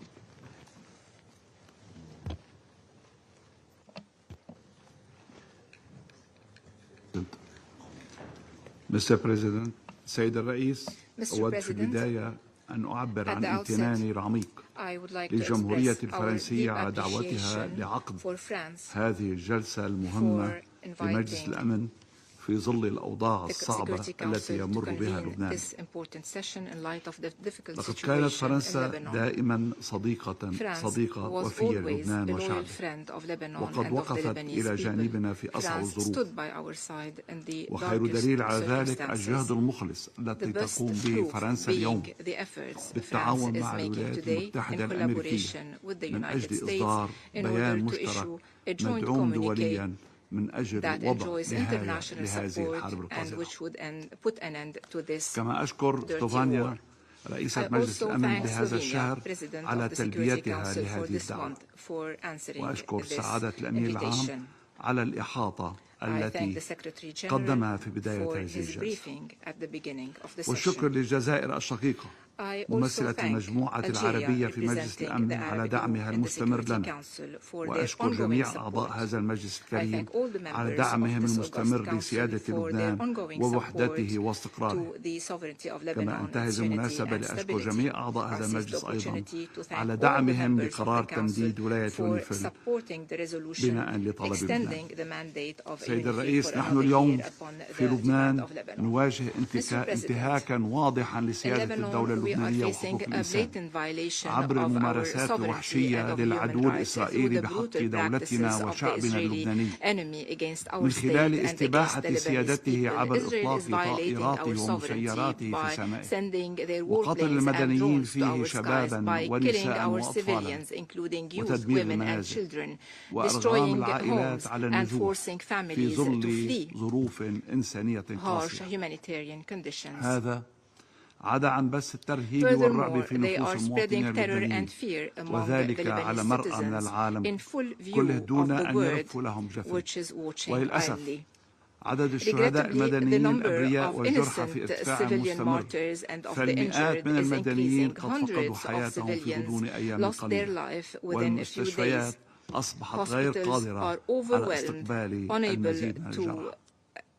لبنان اليوم هو ضحية عدوان إلكتروني، سيبراني، جوي، بحري، قد يتحول إلى عدوان بري، بل إلى مسرح لحرب إقليمية واسعة. وآمل أن أعود إلى بلادي متسلحا بموقفكم الصريح الداعي لوقف هذا العدوان واحترام سيادة بلدي وسلامته. ما نشهده اليوم هو تصعيد غير مسبوق مع اللجوء إلى وسائل وآليات جديدة لا سيما إلكترونية لإلحاق الأذى بأدنى إشعاع. إن المعتدي يزعم أنه لا يستهدف إلا المسلحين والسلاح، ولكني أؤكد لكم أن مستشفيات لبنان تعج بالجرحى المدنيين وبينهم العشرات من النساء والأطفال. أمام ذلك يبقى السؤال: من يضمن عدم حصول هكذا اعتداءات على دول أخرى إذا لم تتخذ إجراءات رادعة وعقابية حاسمة بحق المعتدين؟ من يكفل لنا كدولة لبنانية أو أي دولة أخرى سلامة غذائها ومائها وأي مواد أو أي مواد تدخل أراضيها من أي ضرر؟ سيد الرئيس، إن هذه الأحداث لا يمكن فصلها عن تاريخ طويل من النزاعات والانتهاكات التي عانى منها لبنان منذ عقود، وقد شكلت الاعتداءات الإسرائيلية المستمرة على الأراضي اللبنانية انتهاكا صارخا لسيادة الوطنية وحقوقنا كدولة في عضو في الأمم المتحدة. إن هذا الوضع ليس جديدا، فلبنان قد مر بفترات طويلة من التوترات والاعتداءات التي كانت تهدد استقراره وسلامة مواطنيه. لكن لبنان يبقى عاصيا على كل التحديات، واللبنانيون واجهوا ويواجهون بشجاعة كل الاعتداءات على كل حبة من تراب الوطن. سيد الرئيس، إنني أتحدث باسم لبنان، ووجودي هنا ليس لتقديم شكوى فقط ولا لتقديم عرض مفصل عن عدد الشهداء والجرحى والدمار الذي هجر البشر ودمر الحجر، فذلك مثبت للرأي العام العالمي بالصوت والصورة. وإنما وجودي هنا للخروج من هذه الجلسة بحل جدي يقوم على تضافر جهود جميع أعضاء مجلس الأمن للضغط على إسرائيل لوقف فوري لإطلاق النار على كل جبهات وعودة الأمن والاستقرار لمنطقتنا.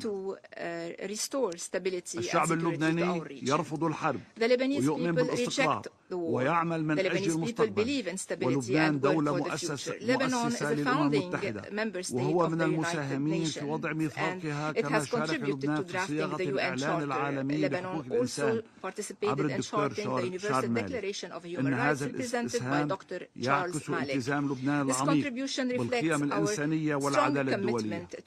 واليوم باسم هذه القيم التي جمعتنا تحت مظلة الأمم المتحدة، جئنا under the umbrella of the United Nations, we have come to reaffirm the right of Lebanon to stability, security and safety, and its right to sovereignty and defending its sovereignty and its right to recover its occupied territories. The current tensions do not come from a vacuum. They are the result of accumulations of conflicts and aggressions that were never radically settled.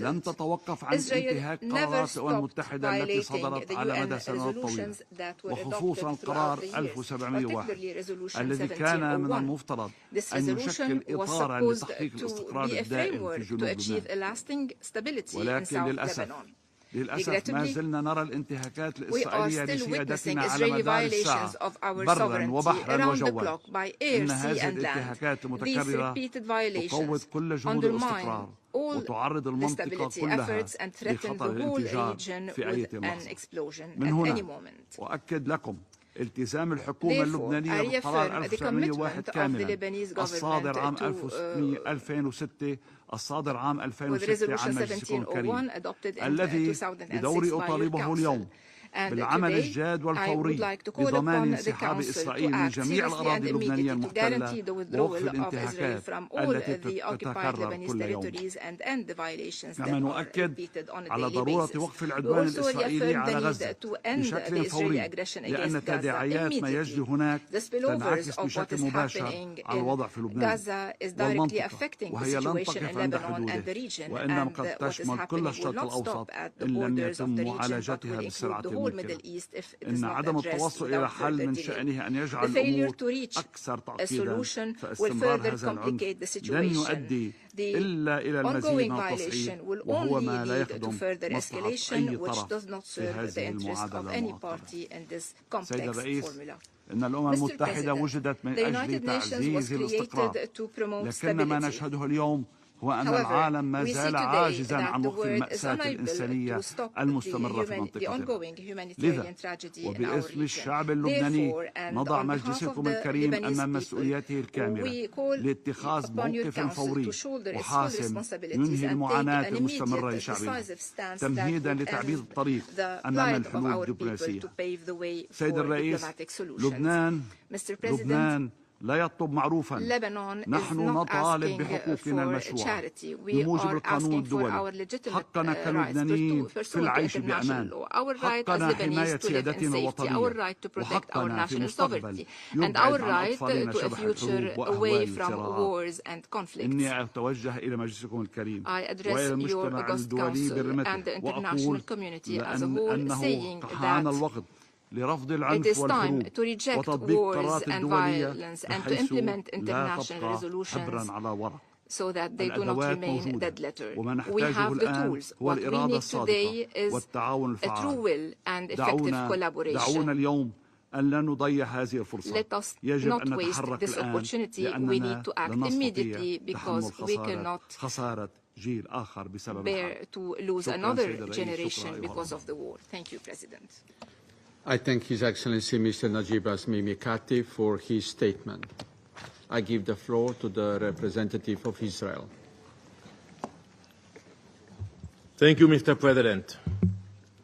As Israeli civilians in the north watched with horror while their brothers and sisters in the south were tortured, raped, beheaded, and kidnapped by Hamas terrorists, they fled to bomb shelters as Hezbollah rained down missiles in a show of solidarity, that's how they call it, with these butchers, with these savages. Irit Efrati has lived in Kibbutz Dan in the north since her birth. She has only ever had to flee her home one other time, as a 7-year-old in our War of Independence in 1948. Now, aged 83, she again finds herself as a refugee in the city of Haifa. For nearly a year, Irit struggled to maintain her sanity, confined to a small room and far from the life and home she built over a lifetime. This is not a unique story. Irit joins tens of thousands of Israelis now living in cramped temporary housing, praying for the day she will return to the only place she has ever called home. Since October 8, almost 9,000 rockets along with hundreds of anti-tank missiles, have been launched at our civilians, targeting their homes, families, and the state. Since October 8, 70,000 civilians have been forced to flee their homes. They have been made refugees within their own country. They do not know when they will be able to return home, restart their lives, or when their children can go back to their schools. Since October 8, terrorists and their relentless attacks have injured more than 370 Israelis and murdered 49, including 12 Israeli Druze children who were playing soccer. And now, I sit here again to defend Israel's actions, as if any other country in our situation would behave differently, would chart any different course, and would not act in the defense of their people. No nation, be honest, no nation would sit idly by as its citizens are attacked. Over the past week, Israel has been conducting precise strikes in Lebanon against Hezbollah's command centers, launching sites, missile and weapon stores, and their leadership. On September 20th, we targeted Hezbollah terrorist leaders during a meeting where they were planning a second October 7th. Hezbollah has made it clear, given the chance, they would storm our borders, infiltrate our communities, murder, rape, and take hostages back to their dens of horror. Yet, the Security Council, the Secretary General, some UN officials, and even UNIFIL commanders can barely bring themselves to mention Hezbollah. Listen to all the statements, like you cannot mention this word. Hezbollah, the internationally designated terrorist organization that began this conflict and acts in constant violation of UN Security Council resolutions. For years, we have been clear. We fully support Resolution 1701, like the Prime Minister just mentioned. We support the resolution, and we support its complete implementation. For years, we have sounded the alarm over Hezbollah's blatant violations. For years, we have provided undeniable evidence of their military buildup, yet our warnings have been ignored. The time for half measures is over. Resolution 1701 must be enforced in full, without delay. And I remind you, it says that the Lebanese army will be on the border with Israel, not Hezbollah.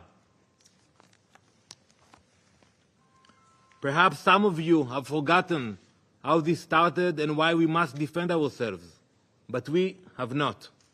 And I make this declaration here today to remove any doubt. Never again will the Jewish people hide from the monsters whose purpose in life is to murder Jews. Never again will we provide the benefit of the doubt to those who declare their intention to murder Jews. When they tell us and show us who they are, we will believe them. We will take all necessary steps within our rights and in accordance with international law to neutralize that threat. Israel does not seek a full-scale war. We have made our desire for peace clear to all those who are not blinded by hatred and political agendas. However, Israel is under attack. In the last 24 hours, northern and central Israel have faced a new wave of relentless attacks, with over 150 rockets launched deep into Israeli territory, into areas that are home to 1.5 million Israelis. These strikes have injured civilians and destroyed homes in communities like Tzfat and Rosh Pina. This morning, Hezbollah escalated their aggression, launching a surface-to-surface missile towards Tel Aviv. At the same time, Iran's other proxy, the Islamic resistance in Iraq, one of many in the Middle East, has claimed responsibility for UAV and cruise missile attack on our northern and eastern regions. Yet, many continue to remain silent on Hezbollah's crimes, further emboldening Iran's terror proxies to continue their attacks. They are not discriminating based on race or creed. Nadarat, an important northern Israeli city with a population of 70% Muslim and 30% Christian, the hometown of Jesus himself, was showered with rockets just a few nights ago. Not only does Hezbollah target civilians, but they also continue to hide behind them. Israel has uncovered clear evidence that Hezbollah is using civilian homes as storage and launch sites for their missiles. They are homes where families live.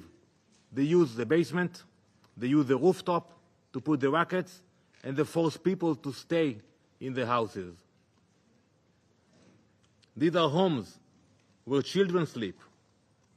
They exploit the very people they claim to represent, putting both Israeli and Lebanese civilians in the line of fire. Worse still, they fire from positions near UNIFIL posts, recklessly endangering peacekeepers from across the world. This is not just a war against Israel. It is a war against humanity, waged by Iran's proxies.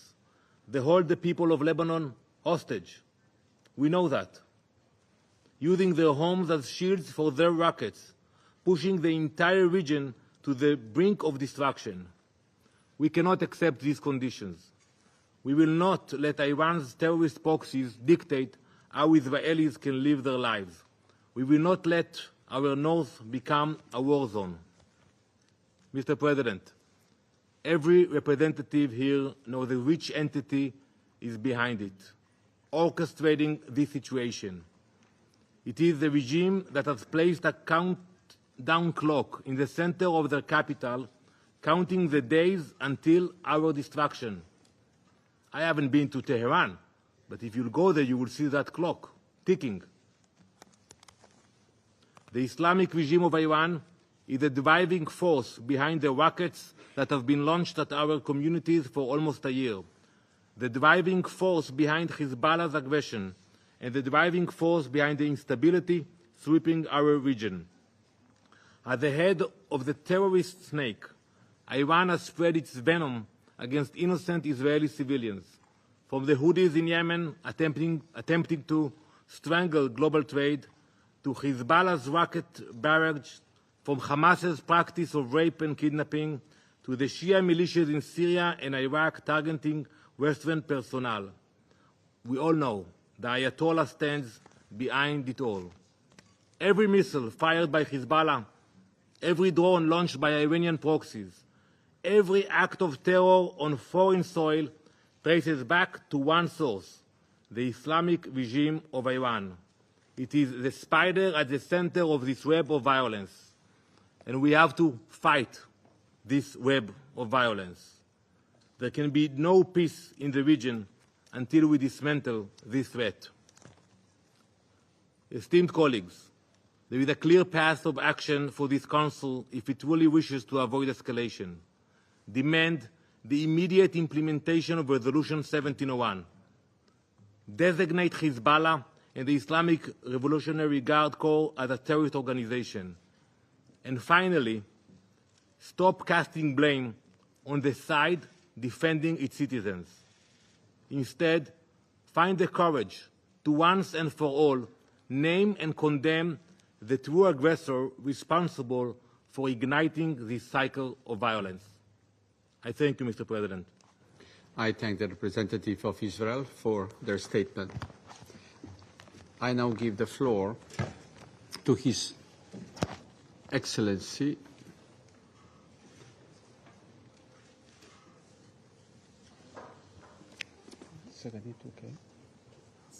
here.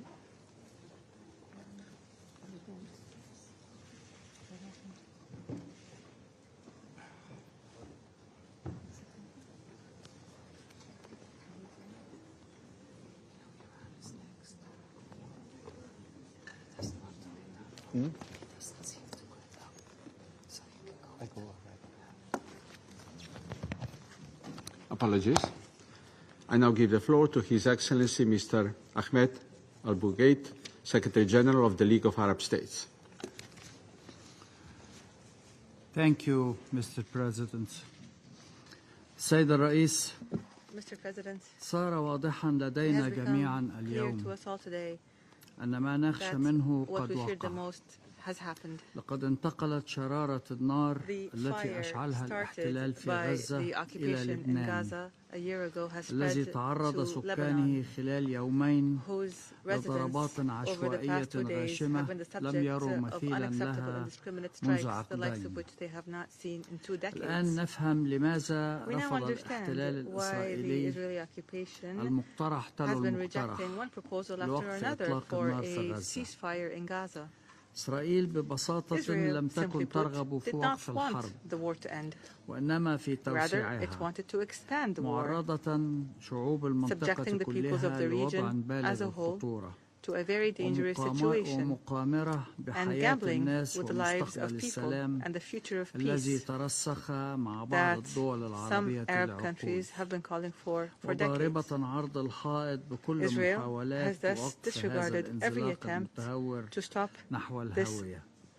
slide كان الطريق into the واضحا abyss. من أجل نزع فتيل The path التصعيد to de-escalation was clear. وقف الحرب الظالمة And the والغاشمة unjust and والدموية unacceptable على and غزة bloody war on Gaza. كان كفيلا بتهدئة That would have الأوضاع على calmed things الجبهة down on the الشمالية northern front لإسرائيل مع جنوب between لبنان Israel and southern وأعطاء Lebanon. It would الدبلوماسية have given فرصة diplomacy a chance لجلب الهدوء to establish calm.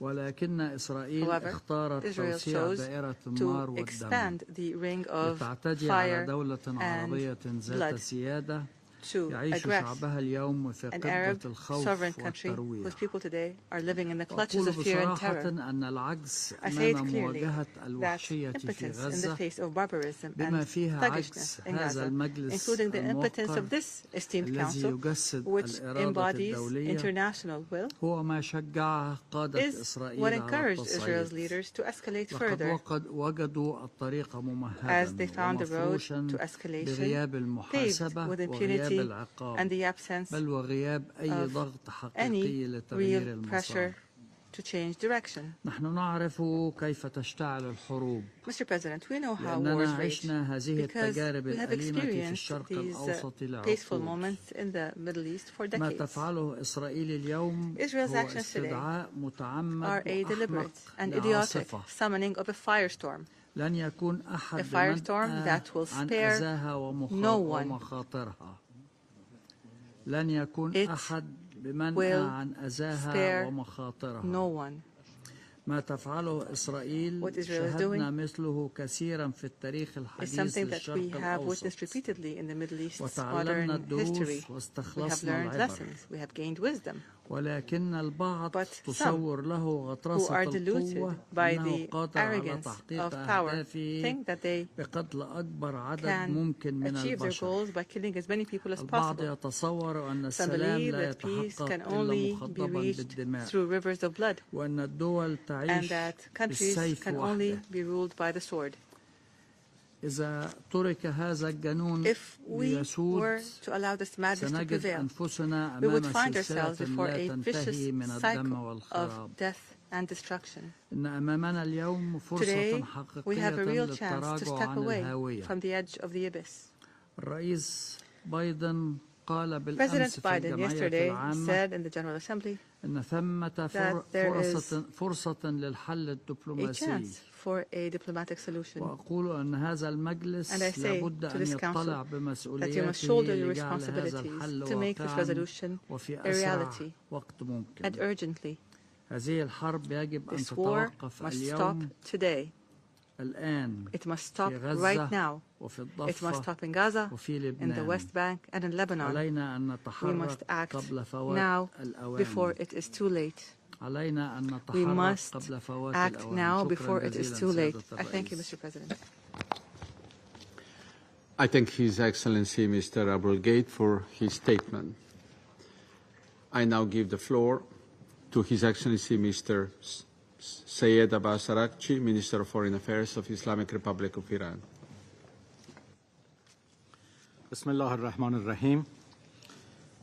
Thank you, Mr. President, for convening this urgent meeting to address the ongoing Israeli aggression against Lebanon. We welcome the presence of His Excellency Prime Minister Najib Azmi Miqati and express the full solidarity and support of the Iranian people for Lebanon in its heroic defense against the aggression and atrocity of the terrorist entity of Israel. Mr. President, distinguished delegates, the situation in the region is extremely explosive, and if left unchecked, an all-out unprecedented catastrophe would be inevitable.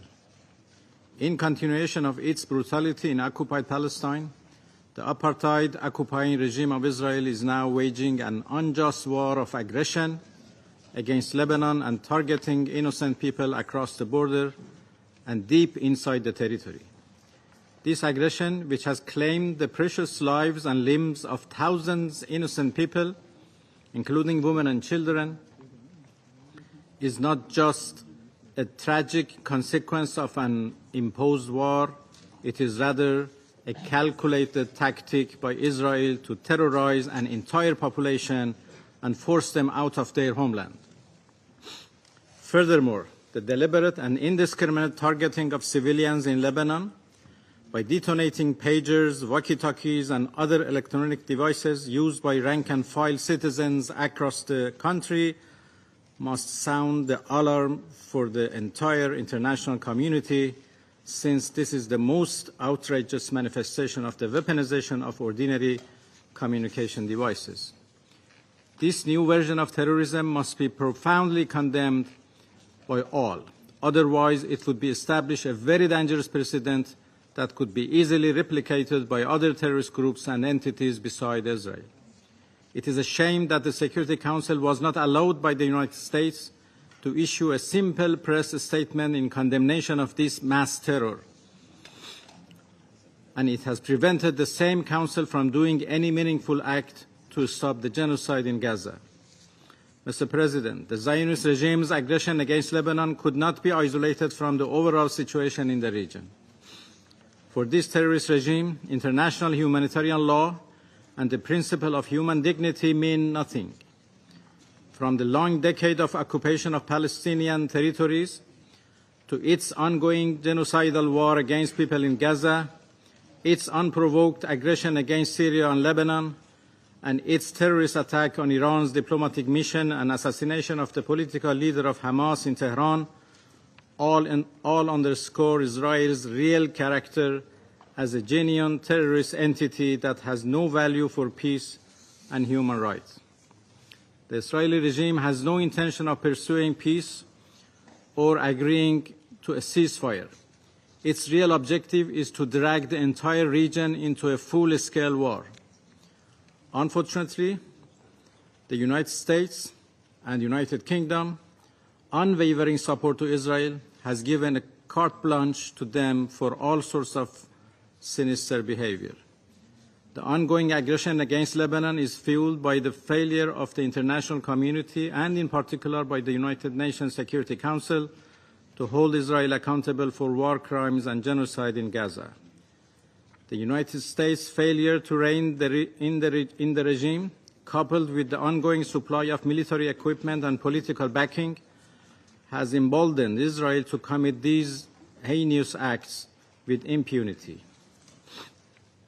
Mr. President, members of the Council, we all need to work together to disallow the normalization of evil and atrocity.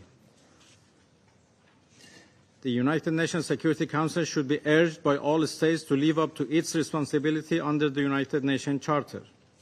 The criminal and corrupt leadership of the Zionist regime must understand that their actions will not go unanswered.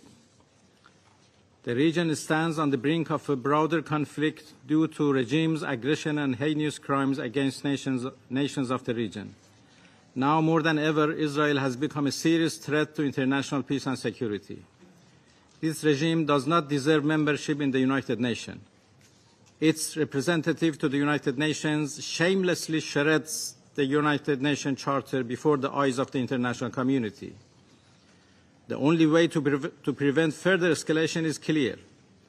Israel must immediately cease its war on Gaza, and its attacks on Lebanon must stop. Let me be clear, Mr. President. Without the ceasefire in Gaza, there would be no guarantee for peace in the region. The international community cannot afford to remain silent. We call on the Council to respond with urgency and determination. The United Nations Security Council, which bears the legal responsibility for maintaining international peace and security, must shoulder its responsibility and respond decisively to Israel's aggressive and terrorist actions in Lebanon. If this doesn't happen, the region risks being dragged into a full-scale conflict. The Israeli regime supporters and enablers, especially the United States and the United Kingdom, have a legal and moral responsibility to act before it's absolutely late. The atrocity, crimes, and genocide committed by the occupying apartheid regime must not go unpunished, as impunity has been emboldening the regime to persist in its patterns of war crimes, crimes against humanity, and genocide. The world is watching, and history will judge this Council by the actions it takes or fails to take today. Thank you. I thank His Excellency Mr. Aranci for his statement. I now give the floor to His Excellency Mr. Badr Ahmed Mohamed Abdelati, Minister for Foreign Affairs, Immigration and Egyptian Expatriates of Egypt. شكرا سيادة الرئيس السيدات والسادة. Thank you, Mr. President, ladies and gentlemen. What we are witnessing in Lebanon today is a full-blown aggression and a blatant violation of the sovereignty of a country that is a founding member of the United Nations. It is an aggression that has killed hundreds and injured thousands and caused the forced displacement of tens of thousands of Lebanese citizens. This has been done with complete disregard to the Charter of the United Nations and in violation of international law and international humanitarian law. على أن المأساة التي يعيشها لبنان الآن والتي نجتمع اليوم لوقفها ليست منزوعة السياق فهي نتيجة لا مفر منها للعجز المخزي لمجلس الأمن عن الاطلاع بمسؤوليته لوقف الحرب الدائرة رحاها منذ عام كامل في قطاع غزة. لقد حذرنا في مصر مرارا وتكرارا من أن استمرار الحرب في قطاع غزة ينذر باتساعها إلى ساحات إقليمية أخرى وبتهديد السلم والأمن الدوليين في كامل منطقة الشرق الأوسط.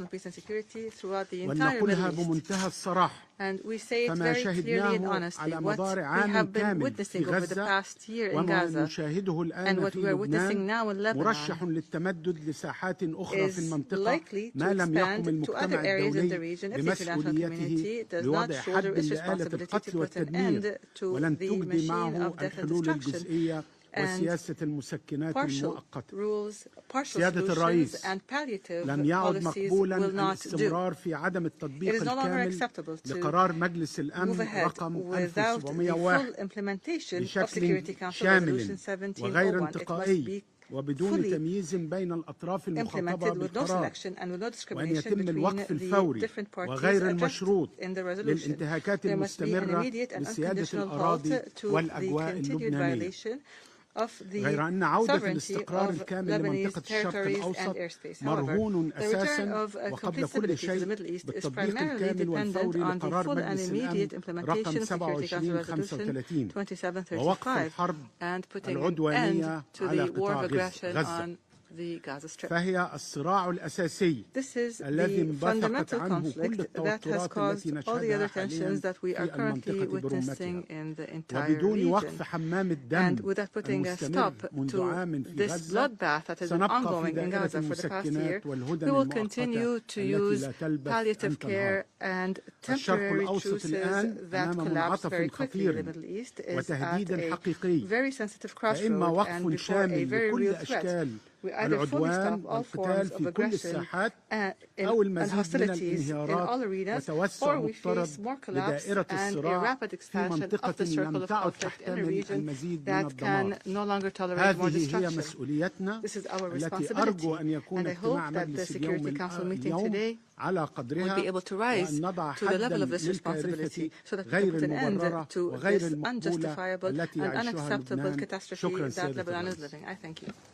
I thank His Excellency Mr. Abdelati for his statement. I now give the floor to His Excellency Mr. Bassam Sabag, Minister of Foreign Affairs and Expatriates of the Syrian Arab Republic.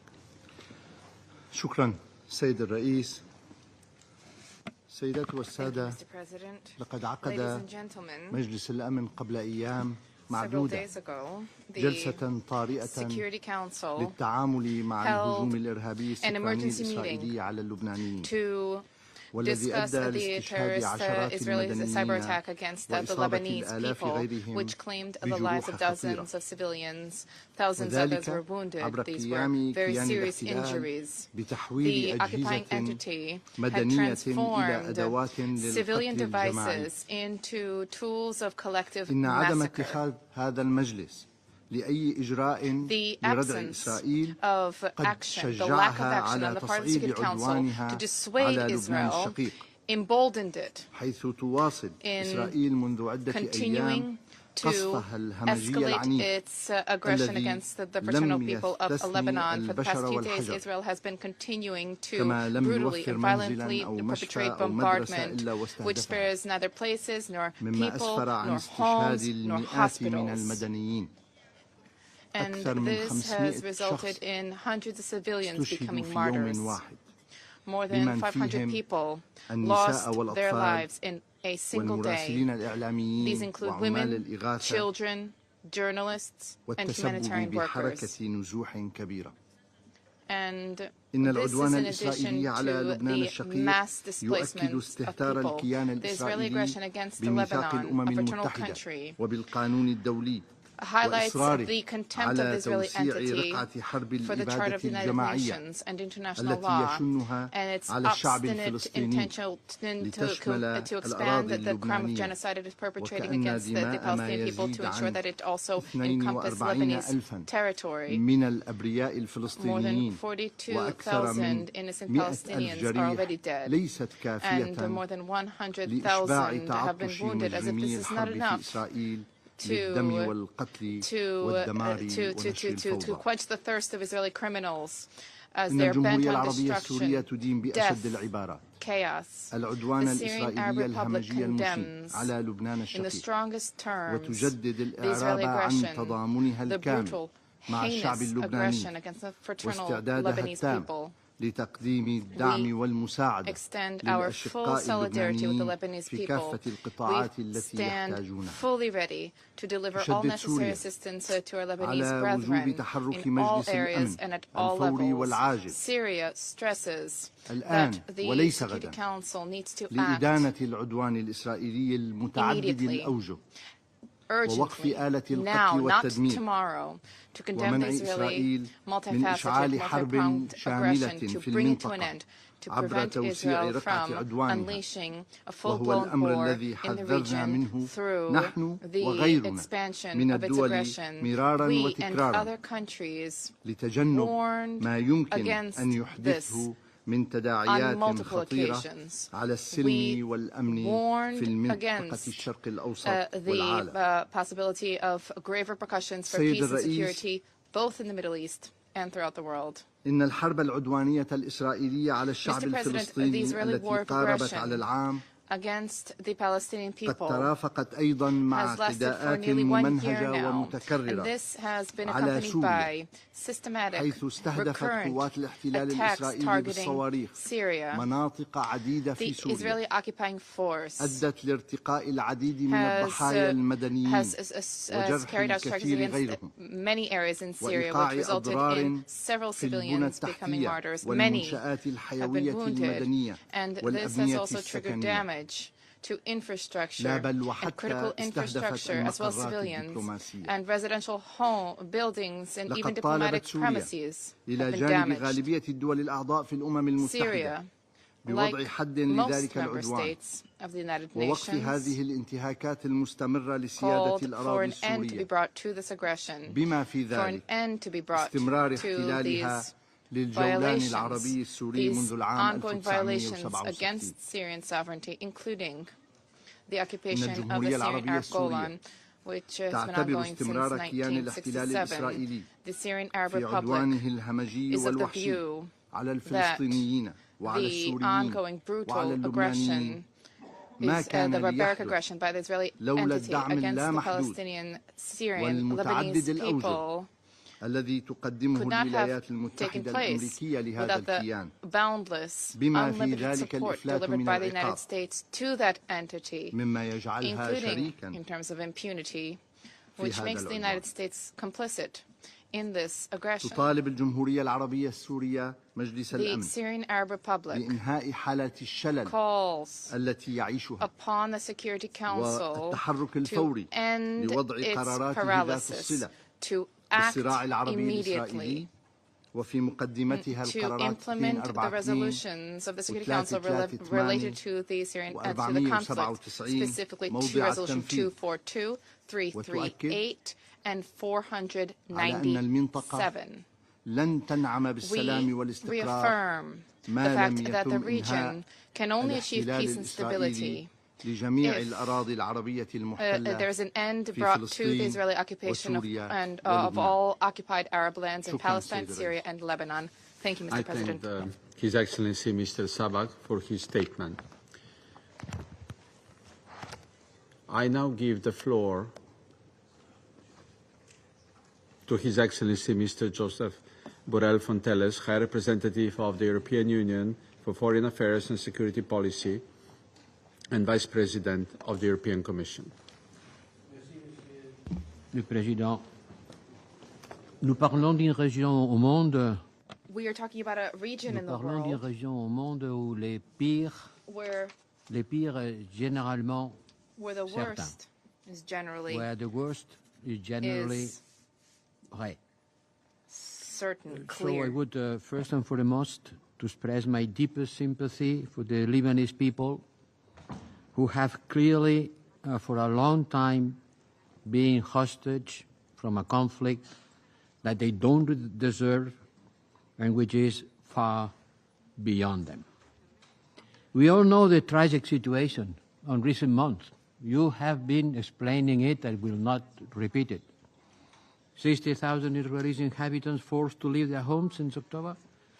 Now 200,000 Lebanese on the roads, forced to flee the fighting, while their houses are being systematically destroyed. They will not have anywhere to come back.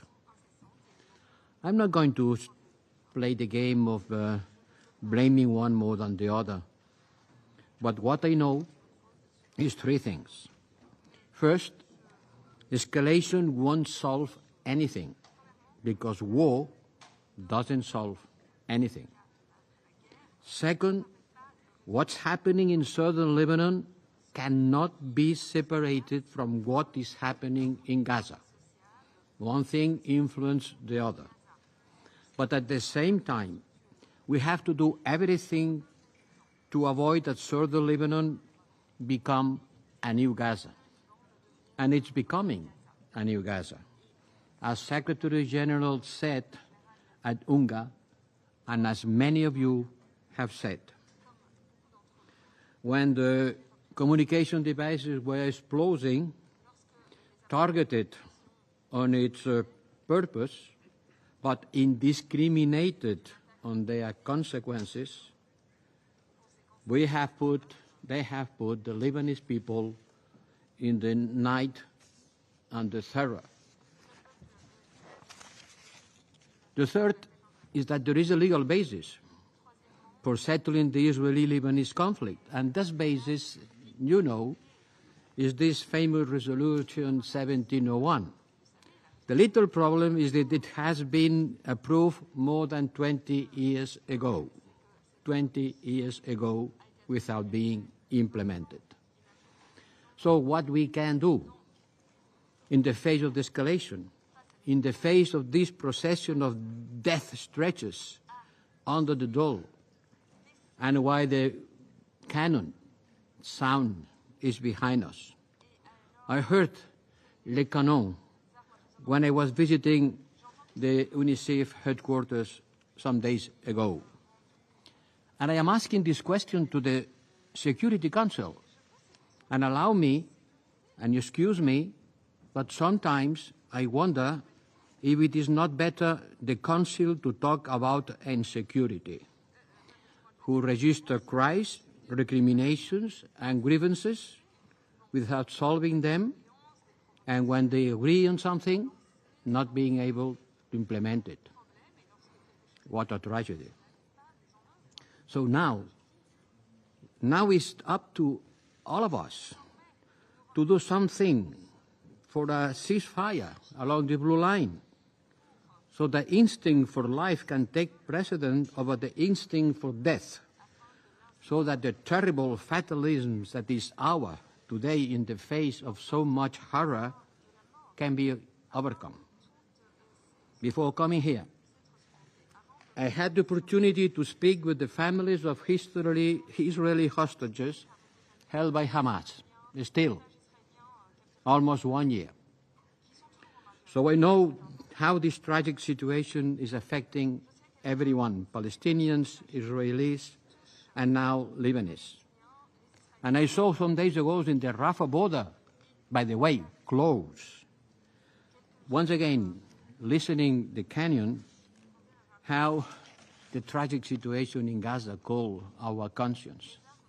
So please, let's try to call unanimously for the suspension of hostilities along the blue line and the implementation of this famous Resolution 1701. What else can we do? At least let's agree on that and try to make it implemented.